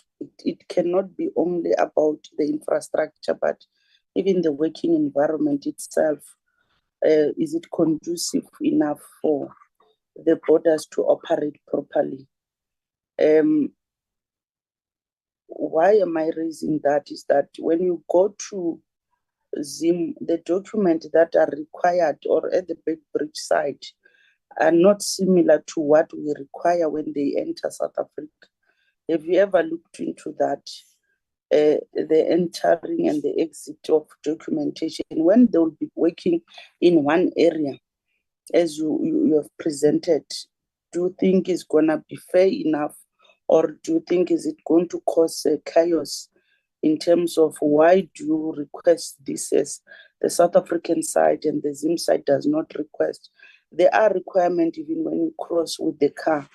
When you go to Zim side, you are requested your car to put reflectors and other issues that in South Africa you don't request. So that's my question, my concern on your presentation. Or is it because you are bringing it to public works and infrastructure, you were only prepared to deal with the issue of infrastructure only and the land, or your legislation or that is in process, you have looked into those areas as well? Yes, you spoke about the time management, which when you cross, you might find in South Africa, you spend an hour. When you go to Zim as well, you spend another hour. But when they're in one building, it might not be the same. It will minimize the time. But you only speak about only us will be crossing, but on the business side, you are not saying anything. You are only talking about minimizing the time. But what I want to check is on the business side, during Easter's and your Christmas or the holidays, we have a very long queue of trucks. Have you considered the issue of clearance on the side of the trucks? That's why I'm saying, do you have a session where you sit with different bodies where you discuss your plan that you want to bring? Because you might find when you go to Beitbridge, the truck is waiting for more than 2 weeks. It's not cleared. How do you then manage the involvement of clearing agencies and even the issue of corruption on the other side? Most of my colleagues have raised the issue of illegal activities and how your civilians, the upgrading of the cameras and your IT technologies, but it's difficult. These countries are not the same. You are only raising the issue of a building where you'll be assisting people, but you are not talking about the other side where people get into the country illegally. In particular, because I've said I'm from Musina, I know these things. I'm not reading them or watching them from a TV. What is your plan? Yes, you brought the MBA officers that you have just employed. Do they have proper mechanism and proper equipment to deal with illegal immigrants, or you are just wanting to put them there and risk their lives? With the experience and the knowledge that I have at the border post, be it your Beitbridge and the Botswana one, I don't think it's proper for us to subject our officers to that situation. And I believe you understand the situation that I'm talking about. Even the defense force, they are unable to defend themselves. All these activities are happening in front of their eyes. So what is your plan and the law or the policy that you are, or a clause that you are bringing into the policy to protect those officials in that regard? Lastly, Co-Chair, what I want to raise is that don't you think you're going to bring a standstill into the borders with that the plan that we have presented. If you want the two countries to work in one building and they'll be doing the same work, but they are not earning the same because our currencies are not the same. Don't you think you'll even put in their mind to do solidarities and close completely the borders, because what they'll be doing is the same, but their salaries and benefit won't be the same. Have you looked into that? Is it not going to create problems? Because when you start to think about one-stop border post, be it infrastructure, but you must also look at the working conditions and the requirement that you're gonna need for both sides. Are you going to align with Zimbabwean side or other country side what they require for you to enter and exit their country as well as in the country? So I thought maybe I should raise that, but if most of my questions were not part of the infrastructure and you came to us being prepared to deal with only the issue of infrastructure, I'll then pause, maybe we'll discuss it further going forward. But I believe that one of the resolutions or the recommendations that we must make is that when you go to engage our communities, please bring also all those who are responsible to deal with other issues at the border posts, because it does not assist for us to deal with infrastructure issues and not address other issues that will affect directly and indirectly our citizens. Maybe with and wanting to concur with one of our members who raised the issue of the diseases. When I grew up, I used to go to the border, a big bridge side. You'll find there was an issue where we used to call it foot and mouth. You are sanitized, but currently, the last time when I went to the border, there's no longer such, meaning agriculture is relaxed on the matter. Have you ever engaged as well with agriculture, because they are the key role players at the border for us to be safe as well, and other matters? Let me pause there, Chair. Thank you. Thank you so much, Honorable Chair. Honorable Minister and Deputy Minister, and the presenters and the team from BMA and DPWI, it's time to respond. Please note that it's a number of questions that requires your responses. We listen to your responses and regard what then becomes the way forward. For now, it's over to you. Let's start with Deputy Minister.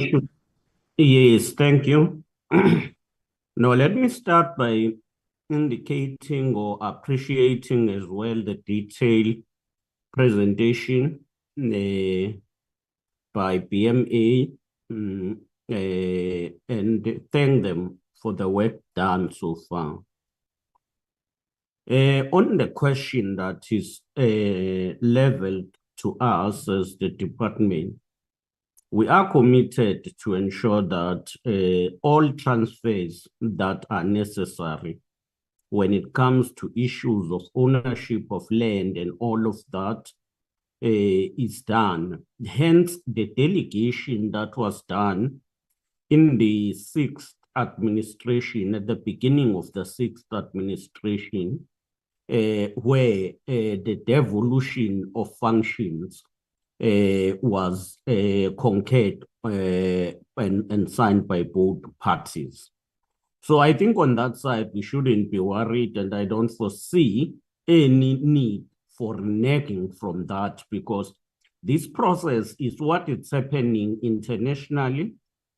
And I think there's been a common or a study on this, on how to improve border management in various regions in the world. So I think from our side, I will say that and allow Ms. Suban to come in if she has other issues. I will come back and then hand over to the minister. Ms. Suban. Thank you, Chair. If I may proceed.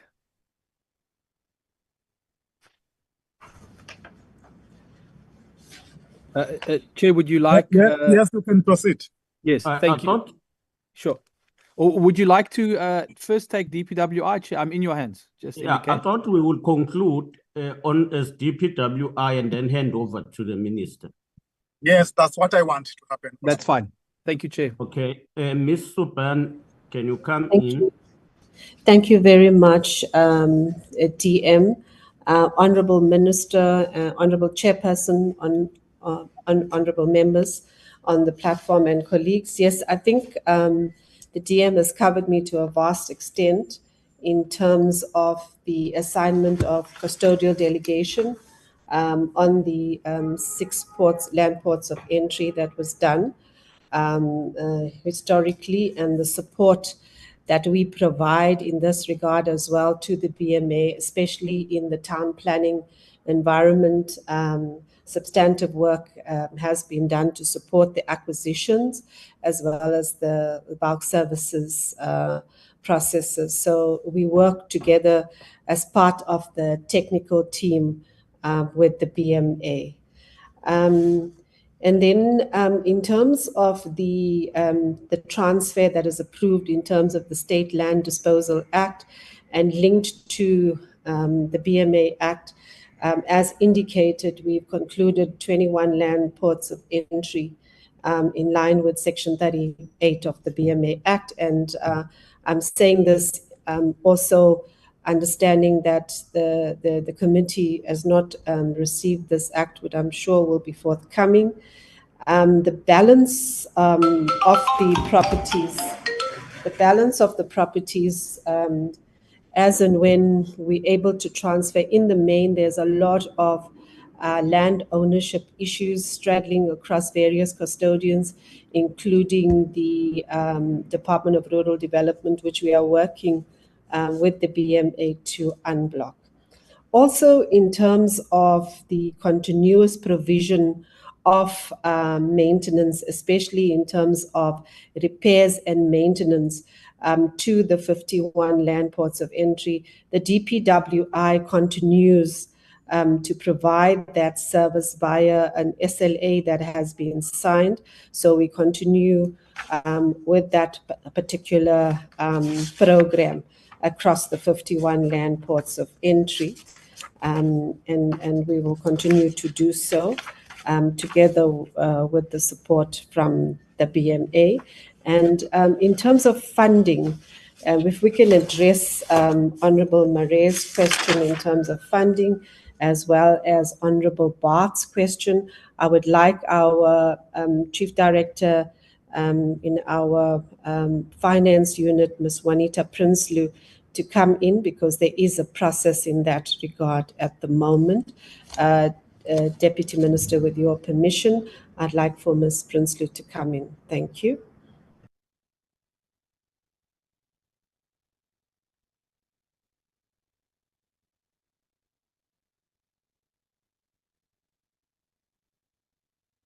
Juanita, are you on the platform? Yes, thank you. Good morning, Honourable Minister, Deputy Minister, Chairperson, and other members of this committee. Previously, the budget for infrastructure for border management was on the vote of the Department of Public Works and Infrastructure. That moved as of the 1st of April this financial year. And we now deal with the BMA as a client, like we would with any other client. So at this stage, we are still providing the infrastructure services based on the program that was already in place. But any future decision-making, etc., will be made by BMA. We are working closely with the CFO of the BMA to make sure. But the baseline for the MTF has been moved to the BMA, and we do all work there on a cost recovery basis. Thank you. No, Chair. I think that concludes our response as Public Works.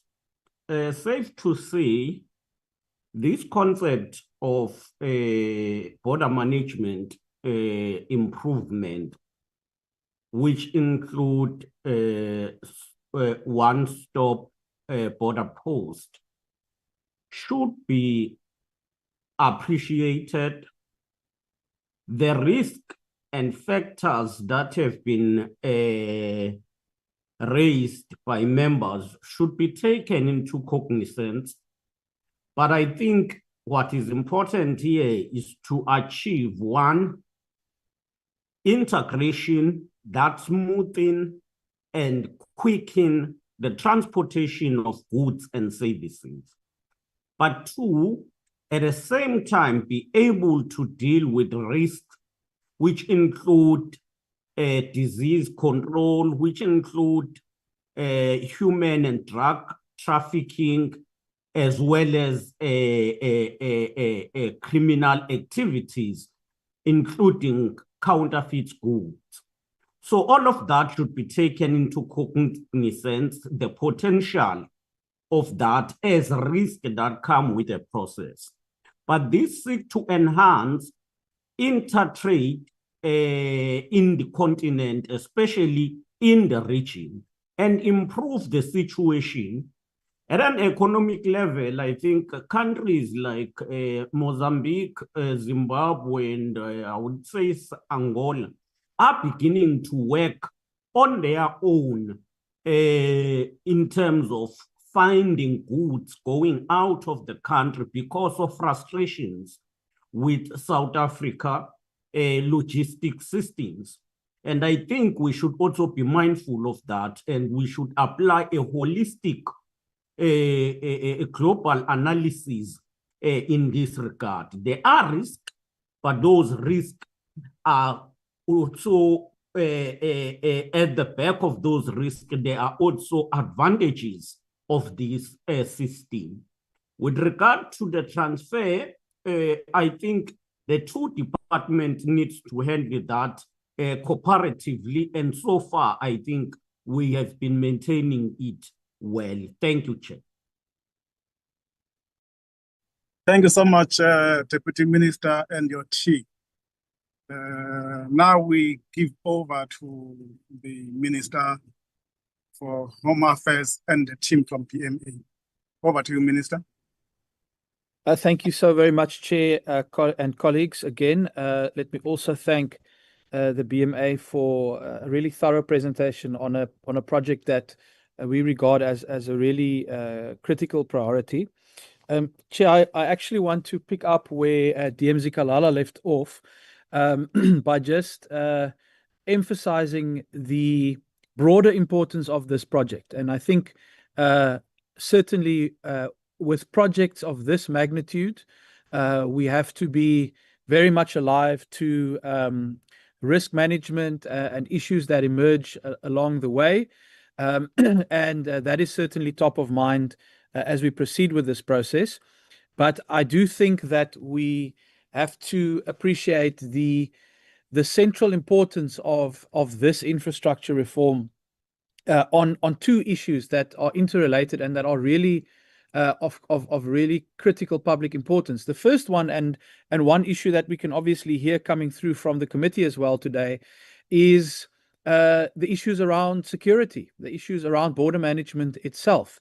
And in the BMA, we have an institution now that is about 2 years old, that has done quite remarkable work to establish itself and get to the point where it is able to exercise this critical function of improving border management, including through the use of technologies like drones and body cameras that it is pioneering really in South Africa as a law enforcement entity.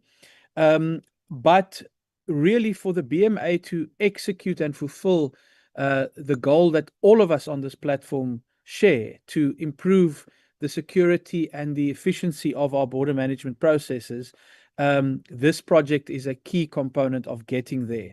And so when people express concern around border management issues, this is really one of the key ways in which government as a whole, regardless of your political affiliation, can indicate work that is being done in a very collaborative and cross-departmental way to address an issue that is of great concern to all South Africans. And I think, Chair, really the second point that also came up through some of the honourable members' questions and comments is obviously the economic side. And it's interesting to hear the comparison that was made by the Chair in terms of the experience on both sides of the borderline. And what we are saying is we have a potential win-win situation for the country here on the table, where we can deal with those security challenges through technology and through, as we call it, that sanitized infrastructure that we're looking for. But at the same time, to actually make a meaningful economic contribution to South Africa and to that really apex priority of creating jobs and growth. And again, that is where I think the bigger risk for South Africa as a whole lies. Our biggest risk in this area is not addressing security, and it is not addressing the trade and economic opportunities of more efficient border management. So those are really the big issues that we are trying to address. And as we go along, I think the comments and queries that were raised by the honourable members will certainly guide the BMA and those officials at the technical level to make sure that we mitigate risks as they emerge in the context of a project like this. But I think always guided by the bigger risks, the really overarching nation level issues that we are trying to address in terms of security and economic growth and trade facilitation.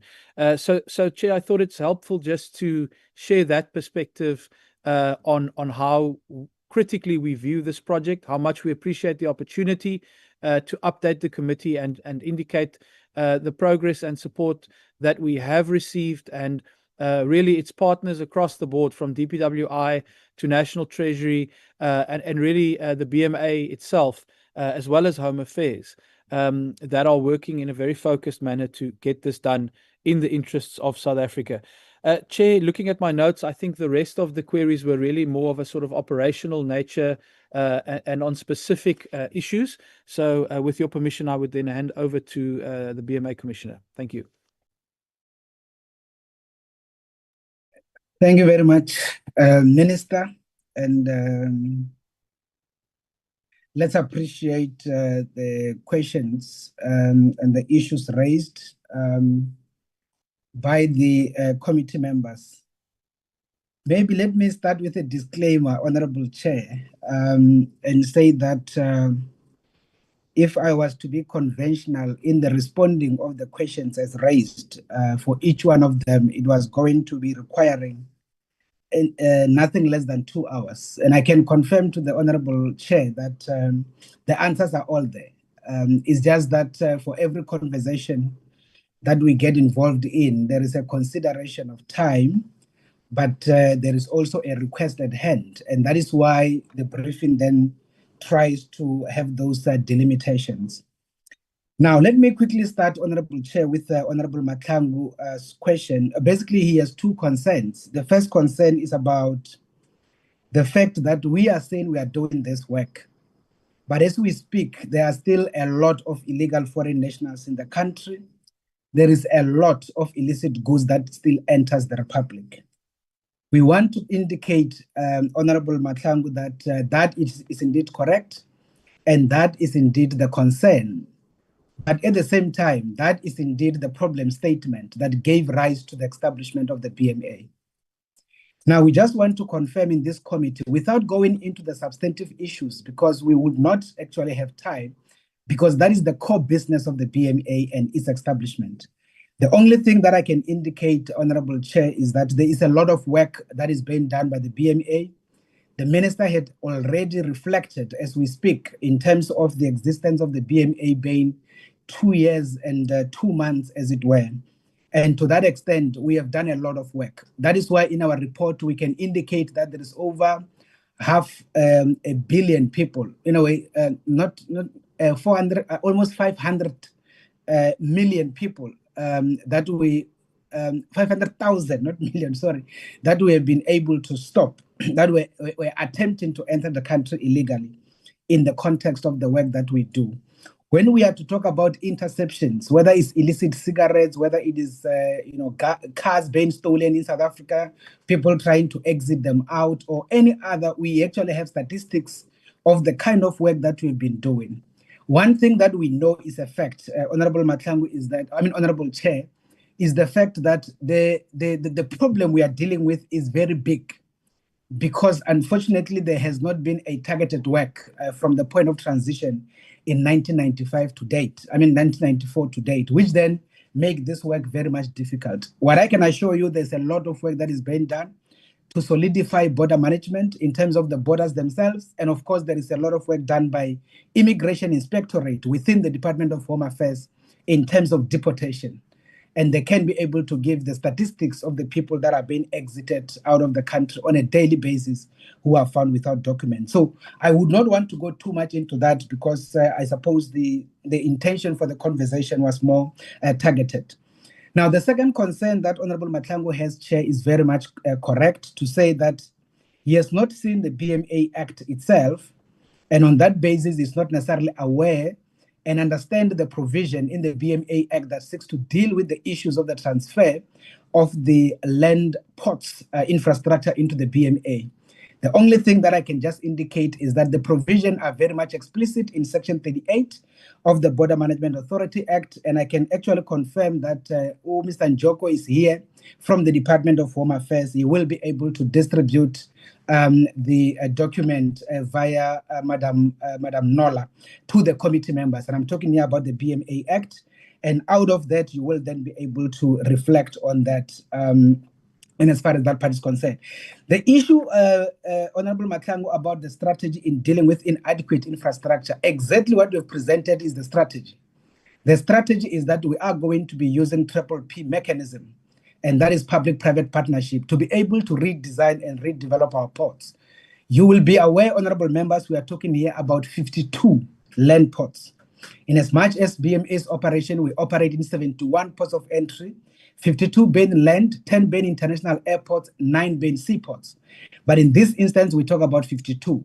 In as far as the infrastructure is concerned, we talk about 51, and that is why Madam Suban had spoken about 51, is because the 52nd one, it is inside Kruger National Park, and it is outside DPWI, and it is therefore within what we call sandparks. So that is basically the context in terms of the strategy, in terms of going forward, because we know the fiscus is fairly constrained and will not be able to carry this particular reality. Now, any investment in terms of technology, again, we can talk a lot. The only thing we can indicate, we were able to receive 150 million from the Criminal Asset Recovery Account in 2023 as the Border Management Authority, and we have used that money to be able to procure critical tools of trade.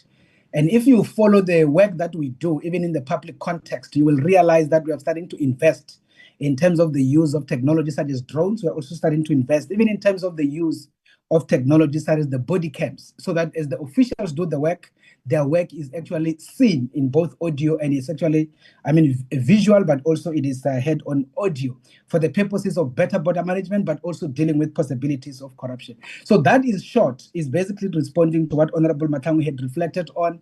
We can talk more in details, the problem will only be time. In terms of the issue raised by Honorable Marais, I think Madam Suban had actually answered it. I can just confirm with explicit terms that 286 million had been transferred from the Department of Public Works and Infrastructure to the Border Management Authority, as indicated from the 1st of April 2025, and that is for the purposes of maintenance and repairs in as far as land infrastructure infrastructure is concerned. And because we are building capacity within the Border Management Authority, we are still working very closely with the Department of Public Works, which already had a stable capacity in this instance, and that is why Suban had demonstrated that they are actually assisting us in doing this particular work. But there is no confusion in as far as what the law says, and actually in terms of the process. that needs to be taking place, as I've alluded to, in as far as those issues are concerned. Now, let me quickly move to Honorable Reddy's issues. And the first point is a concern that there is a legislative misalignment. Let me confirm this point, Honorable Reddy, that we do not see any legislative misalignment. However, the procedural issue that you are reflecting on is very much correct. And that is to say, how do we do this work if the OSBP, the One-Stop Border Post Bill, is not yet enacted? Therefore, is it not going to be chaotic to have this particular work ultimately taking place without the OSB bill actually being finalized into law? Now, let me then give the answer to that. The issue here is the redesigning and the redevelopment of the ports. It is not dependent on the implementation of the One-Stop Border Post. What that means in simple terms is, if there is an issue about the implementation of the One-Stop Border Post, it doesn't matter. In any event, as a jurisdiction, we would have redeveloped, redesigned our ports, and therefore have better infrastructure at our ports. We will still locate on our own side, and we will not co-locate with anybody. If there is to be a problem in the implementation of the One-Stop Border Post, which practically means the issue of the redesigning and redevelopment of the port is not dialectically linked to the issue of the OSBP. OSBP is a model of border management, but redesigning and redevelopment of the ports is a matter of course. We have to do that. We need to have lane for the trucks. We need to have lane for the buses. We need lane for the taxis. We need lane for the small vehicles. We need lane for the pedestrians in as far as our port is concerned. And that one is whether we implement OSBP or we don't. And that is basically a reality, which is why even the implementation of the OSBP out of the entire 52 ports of entry, we are not going to be implementing it to all the ports. Hence, we are focusing what we call commercial ports, and we are focusing on those that are dealing with the relevant volumes, as it were. That is the context that we are able to indicate that there is no legislative misalignment. But procedurally, in terms of the process, we agree with the issue raised by Honorable Reddy. Now, on the issue of joint state laws between the two countries, are we seeing that to be problematic? Let me put it this way. The issue we are dealing with here is not just a South African issue. It is also not just a SADC issue, but it is an African Union issue. There has been calls by heads of state for many years now. Laterally, we can be counting 20 years, that as the continent, we must advance trading among ourselves. There is no any confusion from a problem statement point of view that there has been problem in the movement of goods between ourselves as countries, whether in SADC, whether in East Africa, whether in ECOWAS. And I can confirm to this committee, honorable members, that ECOWAS is very much advanced as we speak compared to SADC. If you go to ECOWAS, you look at the way they move goods in Kenya and all of the countries around there, you will realize that they are very much advanced. By the way, they are the leading region in as far as the implementation of the OSBP is concerned. So what we are talking about, it is a continental issue, but it's also a regional issue. But over and above that, there is what we call the national the meetings that are led by the presidents, by national commissions. That's what I'm looking for. So those particular meetings are giving us very clear instructions by the presidents of this neighborhood that we are talking about. The minister is here, the DM is here, they know about the BNCs, as we call them. And in those meetings, countries at the presidential levels agree. We need to move in redesigning the ports and in implementing the OSBP. So even as the Border Management Authority, being the entity of state, we do not make laws, we do not make policies, we implement. In this instance, what we are actually implementing is very clear in law. Now, if there is to be a problem around the aligning of the laws, then the people that deals with laws must deal with those, which is why we have a bill that is now in Parliament, is to be able to proactively deal with that particular reality. Once again, if a country does not agree with another country, then they continue with the traditional border management model, no problem. But redesigning the ports has to happen. Lack of explicit accountability in terms of the triple P. Honorable members, we did not have time to try and bring the technical discussion around the triple P issue, the RFP agreements, and all of the complex issues that talks about financial accountability, how we are going to manage issues of risk. Every other thing is there. By the way, we have one of the top legal companies, private, that is overseeing this work. And I think you will know it as Weber Wenzel. They are looking behind all of these issues to make sure there is no any confusion in as far as this part is concerned. We could not go into that level of detail for the purposes of time and also for the purposes of this. So let's put it very clear. Explicit accountability is very clear. And I'm not even talking here about accountability that I make as the accounting officer for the BMA in terms of the AG and a lot of other structures that we report to in as far as accountability is concerned. Now, Honorable Red asked, long-term operational cost for the PPP. What does it mean? Generally speaking, I've spoken about 7 billion, which is to be the cost of the entire. PPP implementation-wise, what does it mean? What it means is the state is not to spend a single cent in as far as this process is concerned.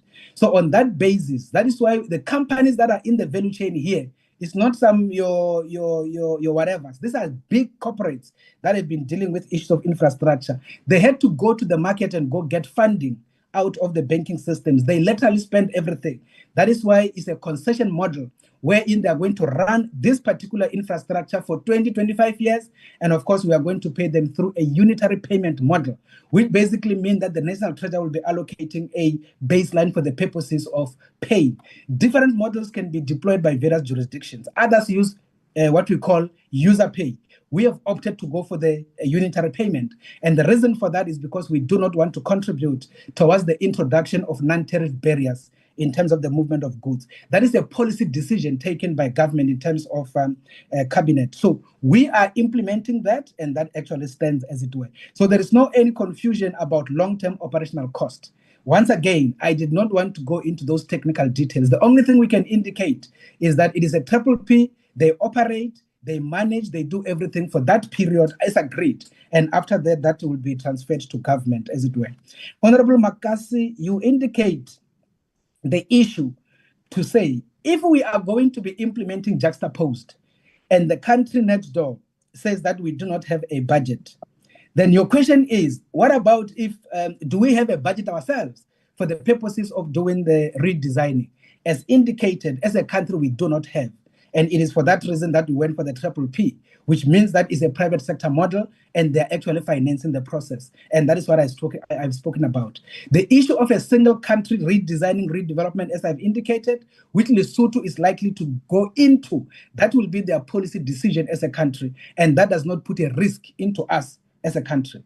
And maybe I can also add this point so that at least the committee members are very much clear that what we are talking about here is very much very much operational.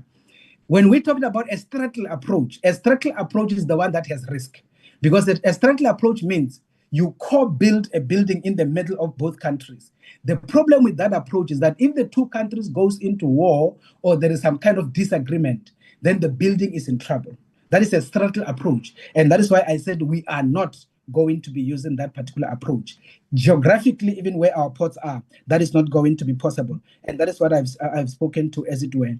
Now, the Honorable Makasi asked, what led to these designs? What are the current challenges that made us to move into this context? Honorable Makasi, the problem statement in terms of how we've been doing border management for the past 30 years is very much documented. Honorable Chair had indicated she's from Musina. She knows the level of queues that used to be on the N1 corridor to Beit Bridge. People will sit there for 2 weeks. People will sit there for 24 hours, for 3 days, trying to cross. And that is the traditional problem everywhere else. When people had to travel, especially during festive season, they will sit in port for 5 hours trying to be processed by both countries. That is the problem statement. It is for that reason that we are saying to get the solution to all of this, we need to modernize our border management model and do what other jurisdictions are doing. And what we are talking about is being applied, implemented as we speak, and all of those issues are fairly taken care of. And there should not be any problem in as far as that part is concerned. So the designs in as far as the straddle one country as well as the juxtapose. Those are international best practice models as put together and, by the way, supported by international structures, whether it's the World Customs Organization or any other structure that has to do with global border management issues. So those are the models. We did not just design them ourselves, but they're being used by other jurisdictions globally. And that is what we are dealing with, as it were. Now, Honorable Makasi raises a question that I am not necessarily going to be able to respond. What is the BMA doing for the deployment of the SANDF to be deployed inside the country to do what seems to be police work? Unfortunately, from a border management authority, I will not be able to answer that. The deployment of the SNDF inside the country, as you will know, is a presidential matter that is done together with Parliament. And the reasons all of those then get motivated for that. So from where I sit, I will not be able to respond to that. However, I agree with your principle that they have a responsibility for border protection and border safeguarding, but they have no responsibility for border management. That is the responsibility of the BMA. And there is no confusion in as far as that part is concerned. So that aspect, I suppose, it will then be answered by the other teams. Address the effective integration with other departments. The model is very much clear, honorable members. And I don't want to go technical because I know that you're running out of time. I can just give practical example. Border Management Authority is the third national law enforcement authority in this country. It is established after the SAPS and after the SNDF. BMA is 50% military and is 50% police. We are a law enforcement authority that has been established by the Law BMA Act in accordance with Section 1993 of the Constitution. And that is why the President has to launch the BMA on the 5th of October in 2023 on the basis that he is the Commander-in-Chief of the Armed Forces, which includes the BMA. I will also deal with the issue about key points because it is a very central question, but I will reflect on it when I get there. What is the interface? The interface is clear. There is still confusion that Home Affairs is found in the ports. Home Affairs, it is no longer found in the port. Department of Agriculture is no longer found in the port. Department of Health is no longer found in the port. The Department of Environmental, all of these departments are out. BMA is responsible for implementing their laws, 20 of them that we are doing. And we interface with them in terms of creating the law, creating the policy. We are just the frontline law enforcement authority on the ground. And the model is very clear. I can explain every other thing, but I don't want to go into those technical details because of time. Quickly, let's look at Honorable Bath about the implementation, the implication of the transfer in terms of the land border post from the DPW in terms of the balance sheet. I think the DDG has spoken to that, and I'm not going to go into the details on that. The only issue is 285.86 has been transferred. That is the only issue. And that is part of the BMA baseline going forward. And that should not be a problem. Is there going to be any financial benefit in terms of the BMA taking over this land infrastructure? Nothing. And the reason why it is nothing is because we are a service provider on behalf of the state on the ground. And by the way, South Africa is one country that does not charge in many instances for the work that we do at the ports, especially only for the specialized functions like agricultural biosecurity, we do charge, but for the rest, we don't. So there is no any financial benefit for the BMA. It is just the matter of better management of infrastructure on the ground, as they did to the airports and as they did to the harbors. And that should not necessarily be seen as something different. Honorable Nkosi, I'm concluding just now. Honorable Nkosi, DPW does not have the OSB. DPWI does not have the OSB. Yeah, so here what I was saying is that the OSBP bill is available, and Mr. Njongo will provide it to the members so that you can ultimately see what is actually going on. And also it is tied with the issue about the BMA Act, about infrastructure management.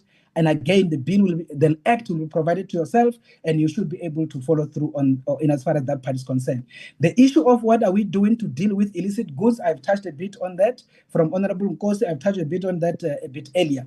The issue of pests, I can indicate we are responsible for that particular function as we speak. And that particular responsibility used to be done by the colleagues from the Department of Agriculture.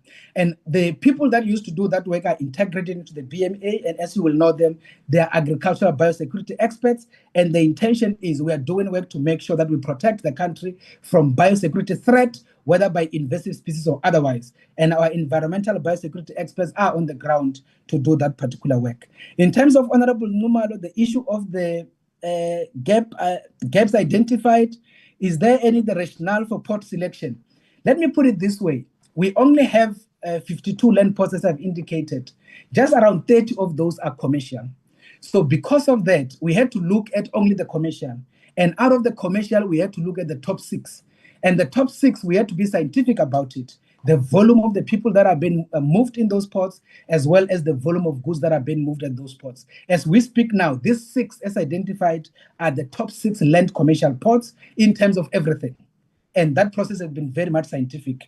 We do know to what Honorable Nwalo is saying about the other ports that he had actually mentioned, and we agree that This process was just started with the 6, and we're going to roll it out as we go forward into the rest of the other environment as we speak. Now, what are the timelines? And I think this is basically the omission that was made. The timeline from the date of construction is going to be 24 months, which is 2 years. And the reason why it is 2 years is because they're going to do the redesigning, redevelopment whilst the ports are operating. That is why we call it a phased approach in terms of construction. We will not be able to afford closing any port, and that is why we are going to allow those work to happen in a bit of a strategic staggered approach. Hence, we've given them 24 months from the point of appointment so that we can be able to get these issues done. So that is basically the timeline. And the other question is, who's going to pay? The P partner is going to source money to be able to do that, and the state is not going to be paying in as far as that part is concerned. Now, the bigger question that Honorable Numalo is asking, what will happen if the next country refuses to co-locate? It doesn't matter. Hence, I said, if they don't want to co-locate, we'll still do border management traditionally. But what I know, even with the meetings I have led, where we have engaged with our six neighbors, everybody is patiently waiting. And by the way, they have more to lose, more than us, in as far as the better movement of trade as we speak. Eswatini will tell you they need trucks to move as quick as possible, especially those that are carrying perishables, because they depend completely on South Africa. And the same with Lesotho. They are waiting in very much anticipation for this. I do not see any country as we speak now, especially the 6 of them, that is going to have any issue with co-locating, primarily because we are doing preparatory work in as far as this issue is concerned. Now, there is the point that the presentation in terms of stakeholders fail to provide the deliverables by each area as well as accountability mechanisms and all of that. And the example given here, who's going to buy the scanners? Let me put it this way. The P partner brings everything in terms of infrastructure. Number plate recognition, system-wise, they will be bringing it. The gamma rays, the big scanners for the trucks, they'll be bringing every other thing. And that is basically the essence. It's not about customs buying a scanner there, BMA going to buy another scanner there. This is a very clear model. It's just that, like I said, we don't have time to go into all of the technical details and all of those kind of issues. If DPW is not going to handle the land, what's going to happen? I mean, honestly, if the DPW is not going to be cooperating with this process, then that will just be kind of doing an illegal act, which I suppose is not necessary.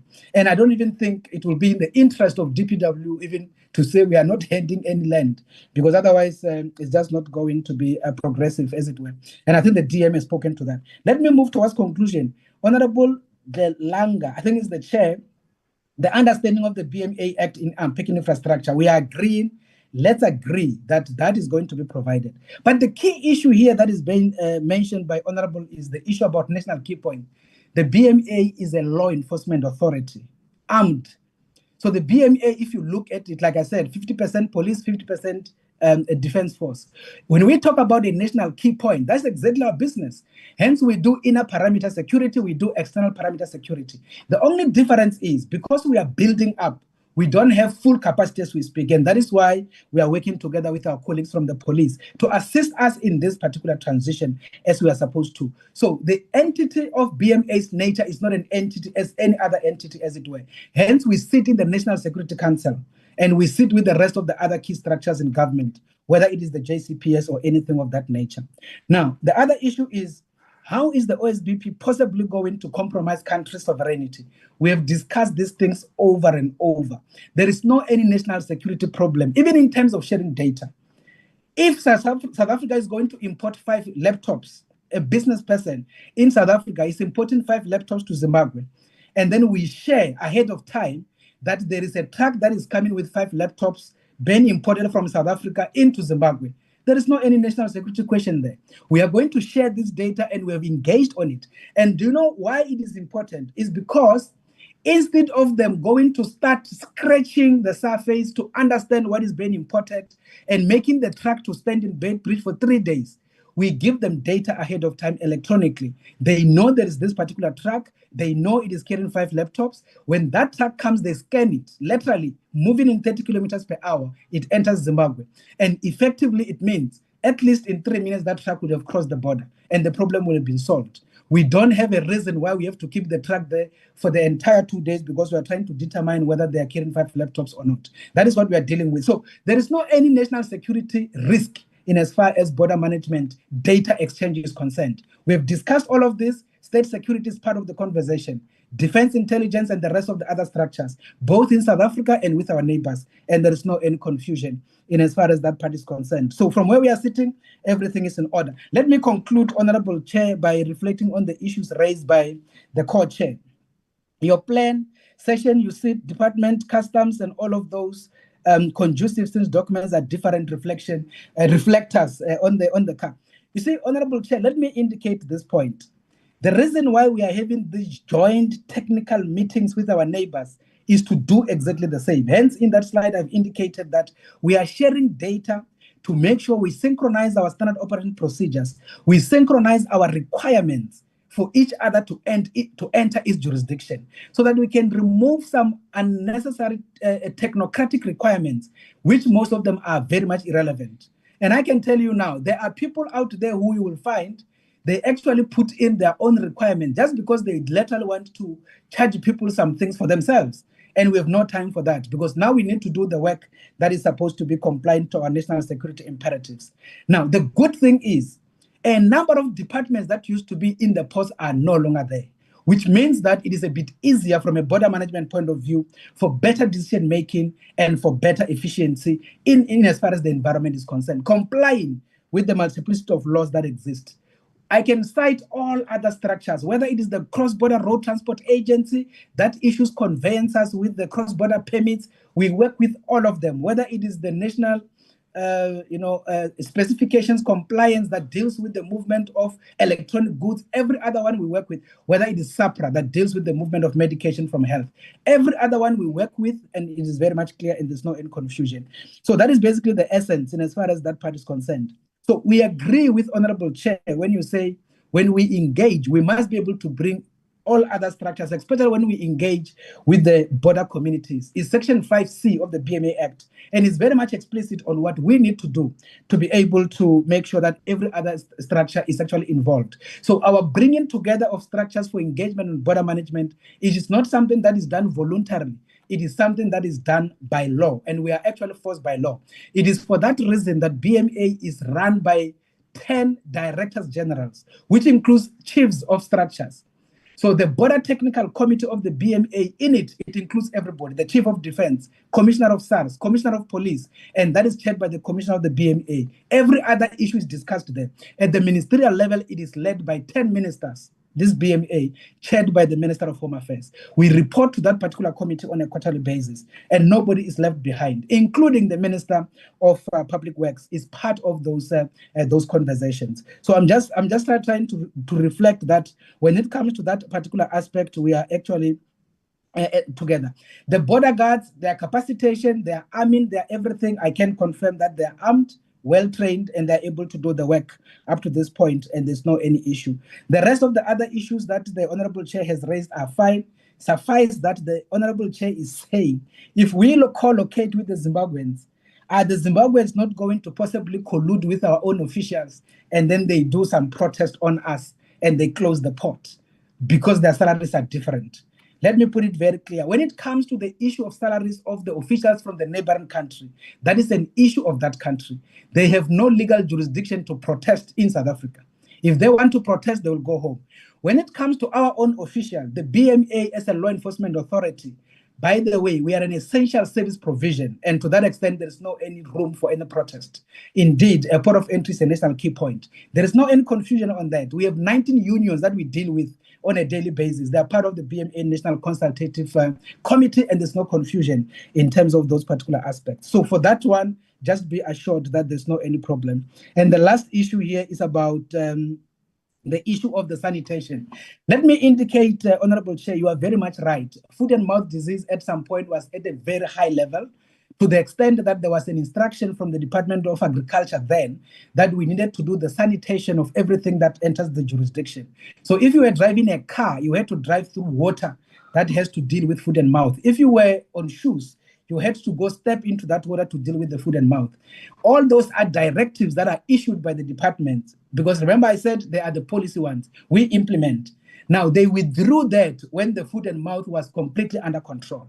I think you will fairly be aware that just quite recently, there has been an outbreak and the department has been doing the vaccination of animals. If there's going to be a need for that to be reactivated, the BMA will get a directive from the Director General of Agriculture and we will definitely implement that. All of this work, it works on the basis of the directives that we get. The last example I want to give, there was COVID at some point. The Department of Health gave an instruction, nobody must enter the Republic unless they have a COVID negative certificate. That was a directive. When COVID went off, that directive was withdrawn, which is why we don't require it now as we speak at the port. So we are responsible for implementation. The department will give us directives. It is for that reason that today, any country or any traveler that comes from a yellow fever infested country, we need a yellow fever certificate. And we have a list of those countries. And the work we do is being supervised by International World Health Organization, obviously locally by the Department of Health. So that is why if you come from any of those countries, you have no yellow fever certificate, you will not be allowed into the country by the BMA officials. And that is how the model works. If that country is removed from the list because they no longer have yellow fever, we will no longer require it. So that is the reason why you see that foot and mouth activity that happened at Bedbridge has been stopped is because of the directive that has been received from the Department of Health. I hope, and I want to apologize for taking some bit of time, but I had to address each and every question, honorable members, because this is not a committee where we report all the time, and that is why some of the things might not be properly followed through. But in terms of the Portfolio Committee on Home Affairs, we brief them actually all the time, and they are fairly with us in as far as these activities are concerned. Thank you very much, Honorable Chair, for allowing us to come through to present, but also to respond to questions. But just apologies for having moved a bit out of time. Thanks.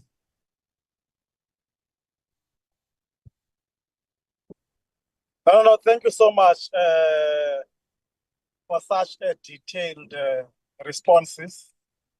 I've also learned one or two things on how you do your work, and notice that indeed you are dealing with a lot of work. All members, I'll appeal to you on the basis of time.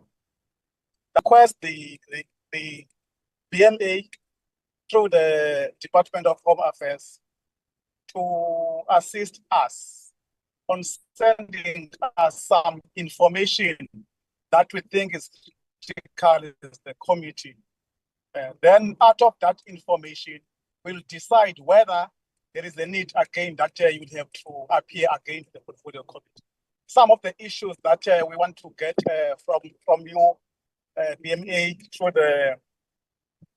the Home Affairs Department and Public Works, of course, is the act that we have to provide us with the act, so that we can be on the same understanding in terms of what you are engaged with, which is very important for us, because we want an act clarified to us in terms of the process to package properties for transferring all border posts, what the act says, and then how can we assist the process as the committee moving forward. The other issue that you will have to provide to the committee is the question of the legal opinion, if there is. Then you have to provide us what it says and what are the implications when you are doing your work on those ones. But we must say that also we happy in terms of the explanation and your presence, Minister, and the rep from the BMI. If that we are on the same page, we'll request that we excuse you as the Portfolio Committee, and really appreciate your presence and your articulation, and looking forward to work with you.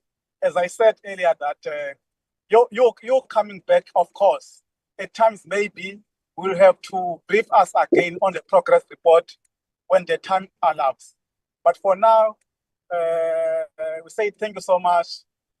We think that within 14 days, as a normal norm, that you'll provide us with detailed information through the office of the chairperson, Knowles, Nola, which I think that you are familiar with and you are working with her when we're preparing for this meeting.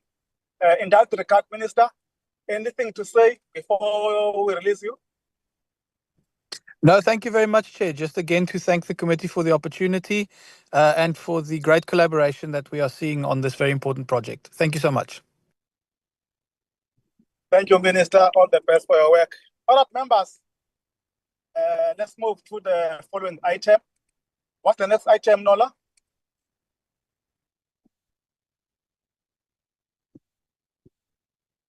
The next item is the briefing by the DPWI Chair on the same agenda item. Thank you. Thank you so much, Knowles. DPWI, it's your turn. Please be mindful of time on your presentation. Thank you so much. Chairperson, good day. I'm sorry, Chair, I've just joined the meeting. I didn't get the benefit of the original other meeting. I would like to do the presentation.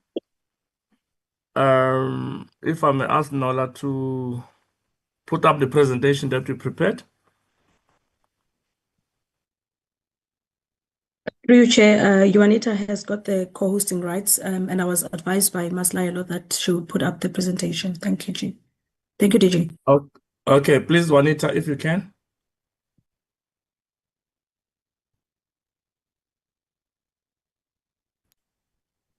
I'm sharing, DG, if it's showing correctly.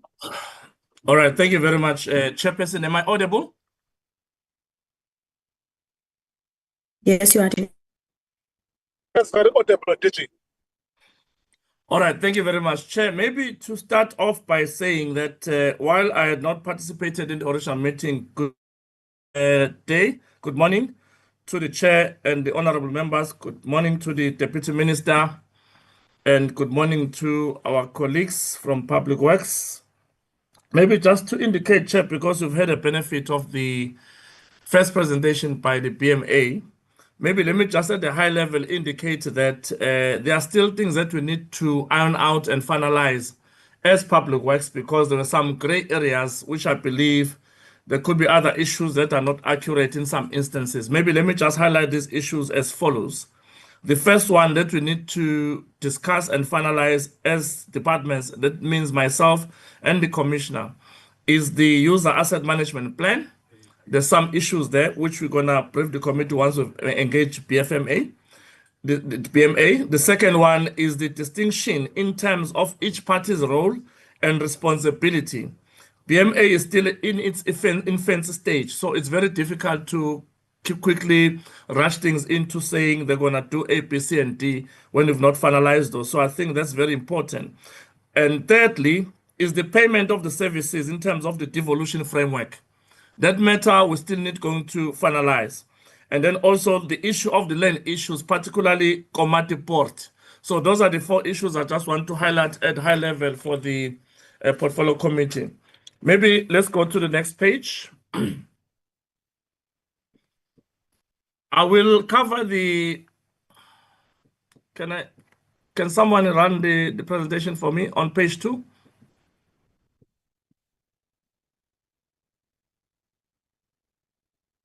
Okay, the presentation is in two formats. We've got section A and section B. The first section, which is the overview of the border management, border environment managed by DPWI. I think most of the things the commissioner would have covered some, but I'll try to run through as far as possible. And in section B is the report on DPWI support or technical support provided to BMA related to town planning services. And lastly, it will be the recommendations. Next slide.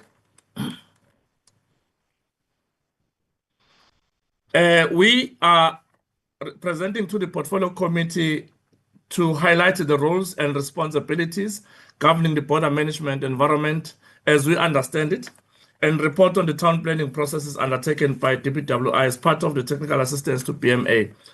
The next slide, let me just maybe go through to page 5. Page 5, the commissioner has covered this in detail. Everything is clear what the BMA Act 2 of 2020 is. covering. I think I did appreciate that Honorable Mahlangu raised the issue that they've not been favored with this act, which I think is very important that we ensure that members are provided with this information. So basically, it's giving their role and responsibility in terms of the of their act that has been enacted by Parliament on slide 5, which I think it's been highlighted by the Commissioner. Let's go to page 6, slide 6. Slide 6, basically, we are covering the institutions that are involved in the border management. I know that the Commissioner covered them, but safe to say that we are also featuring Public Works as one of the national departments or institutions involved in border management by and large. So it's just covering that aspect and many other entities. And then slide 6. I just want to maybe this one indicate so that at least there's some understanding on what is being said here. Like I said, there were some other issues that we still need to clarify. In line with Chapter 7 of Section 23 of the BMA Act of 2020, it says that the BMA coordinates these infrastructure requirements for all user departments operating in the land ports of entry environment in line with their strategic requirements. Like I said, initially, they are still in its infancy. Some of these are easy to do. Others, there still need to be engagement around the implementation of that. On our side, there's the Department of Public Works and Infrastructure in terms of the SLA, and that we are responsible to provide infrastructure solutions. I believe that the CFO or Juanita would have explained that already as of the 1st of April, we have already transferred the budget, most of the budget to the BMA, and then we are actually treating them now as one of our clients because we now charge them on a recovery basis. Slide 8. Basically, it gives what the Commissioner can do in terms of their act. But I think what becomes important for us is our role as Public Works, which I think is going to be clarified as we move forward. Let's go now to slide 9, which I want to explain much better. Historically, Public Works has managed a total of 53 land ports of entries, of which 22 are commercial and 32 are non-commercial land ports of entries. And there are those that SANParks manages, which are 4 within the Transfrontier Park. So the transfer of land of ports of entries in 2022, in the previous DPWI minister approved the transfer of 21 land ports of entry in line with Section 38 of BMA Act. The transfer of the balance of the ports of entries, which is owned by our Public Works or maybe to which you are custodian of, is in progress pending the finalization of land ownership issues. And in terms of the SLA between ourselves and BMA, DPW continues with the provision of facilities management services at the 51 land ports of entries by instituting the R&R, or sorry, the RAMP program. And I believe that these are programs that were already continuing to happen. Basically, the next slide, 10, just shows the map where the ports of entries are, as I've explained in total. And then the next slide also name them in terms of as active ports. Maybe let me then go to the executive summary in terms of the total facilities management that we provide.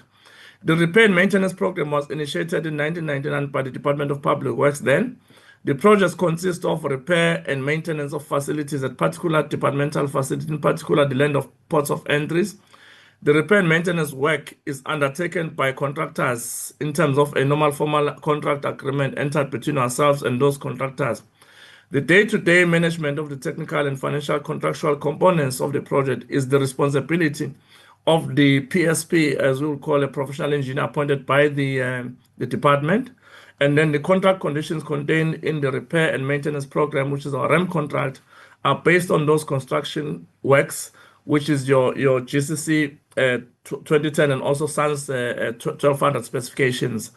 The purpose of the programs are subsequent actions that are to restore installations to functional conditions, maintain installations, equipment in accordance with the relevant prescribed specification. Sorry, TJ. Yes. Sorry, TJ. Yeah, sorry, I'm very sorry to this.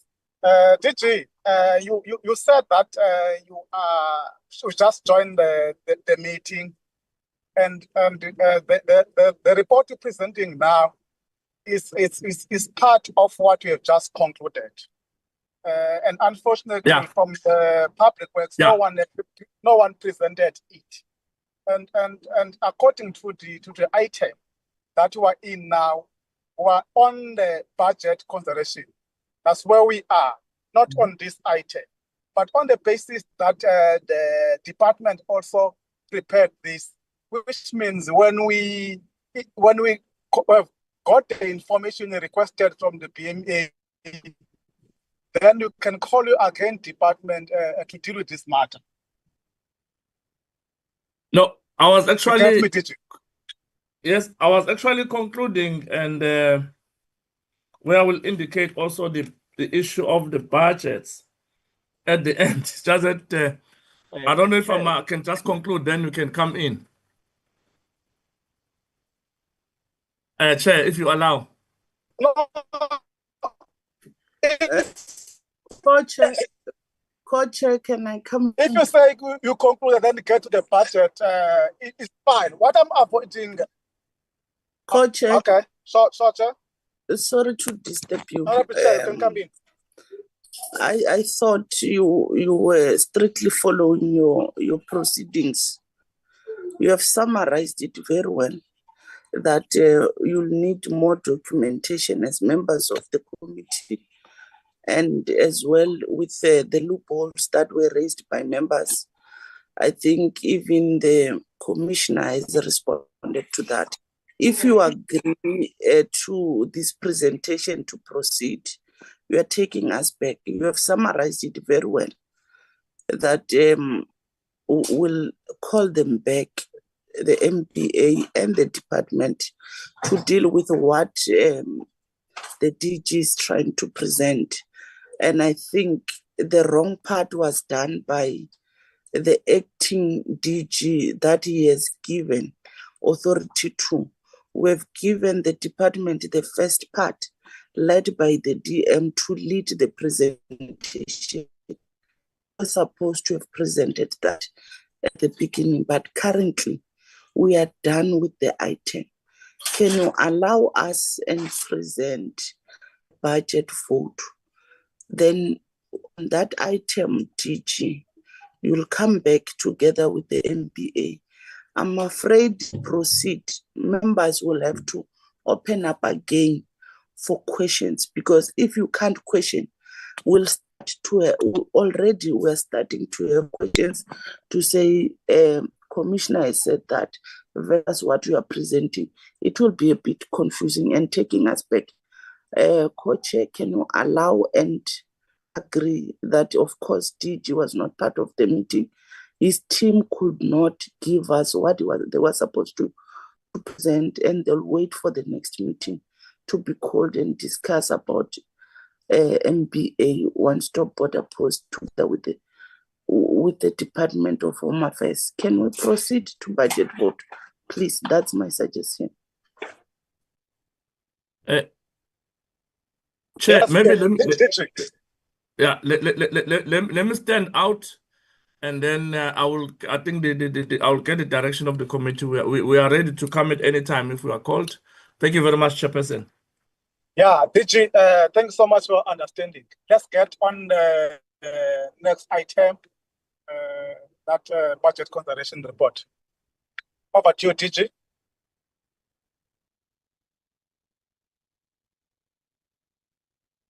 Honorable Acting Chair, that will be done by Mr. Shoaib Denaisen, the content advisor of the Portfolio Committee, because that's the report of the committee. Okay. No, I get your point. Over to you, Shoaib.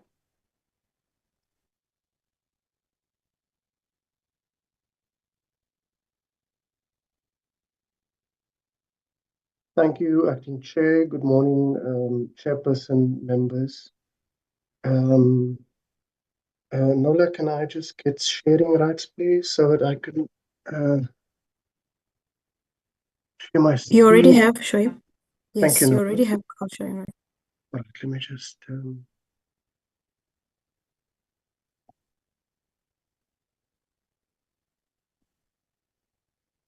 Why can't I find it?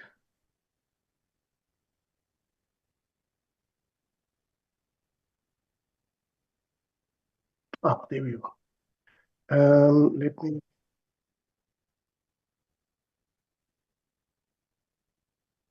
Chair, just a question. Are we supposed to stay to be in the meeting, or can we move out of the meeting, Chair? No, not. Thank you so much. Can you assist us to that notes? It's really the prerogative of the chairperson. It's their budget vote. There's no way, and there's nothing wrong for them to remain in the meeting led by the DM. They need to be part and know how members are feeling, or members are going to pass or reject or whatever. They must remain in the meeting. Yeah, the response provided the DG. Let's proceed, Shaib. Thank you, Chairperson. I just have that issue here quickly. There we go. Chair, can I get confirmation that the screen is visible? Yes, sir. Thank you. Thank you. Chairperson, members, I'm not going to go through every page.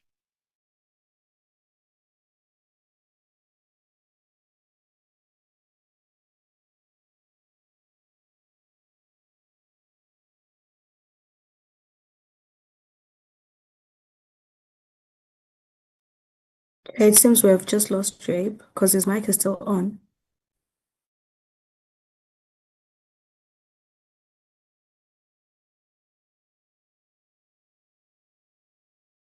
Yeah, let's try and get him to connect, please.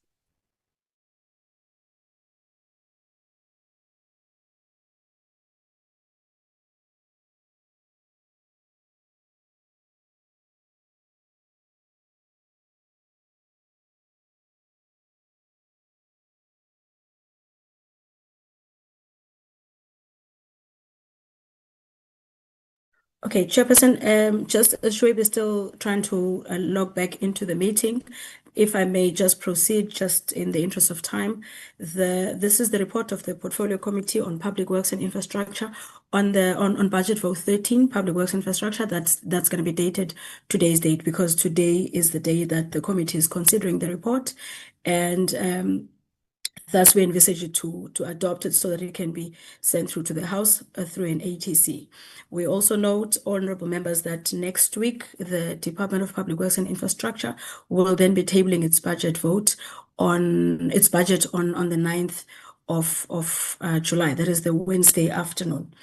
Chair, this is a culmination of all the information that was received during the presentations that were held with the Department of Public Works and Infrastructure on the 18th and the 25th of June, where the committee deliberated on the APPs of the department, PMTE, as well as the public works and infrastructure entities.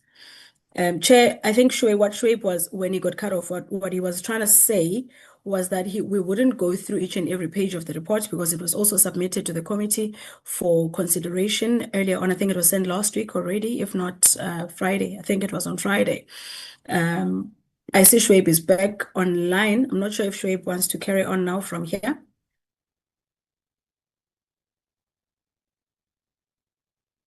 Shoaib, are you good to go? Yes, yes. If we must carry on. If not, you'll have to carry on. All right. Thank you. Yeah. My will just my apologies. I got kicked off totally. My humblest apologies for that. All right. Thank you, Honorable Chairperson. I'll hand over to Shoaib at this point. Shoaib had already done the introduction, so you can carry on into the contents of the main report. Thank you. Perfect. Chair, I was about to say that I was not going to do the whole report from page to page. The report was also sent to members much earlier. My screen is now obviously not shared. Nola, are we going to do it together? with you paging? Okay, you can page now because I've just given you sharing rights again. Okay, let me just quickly get this sorted.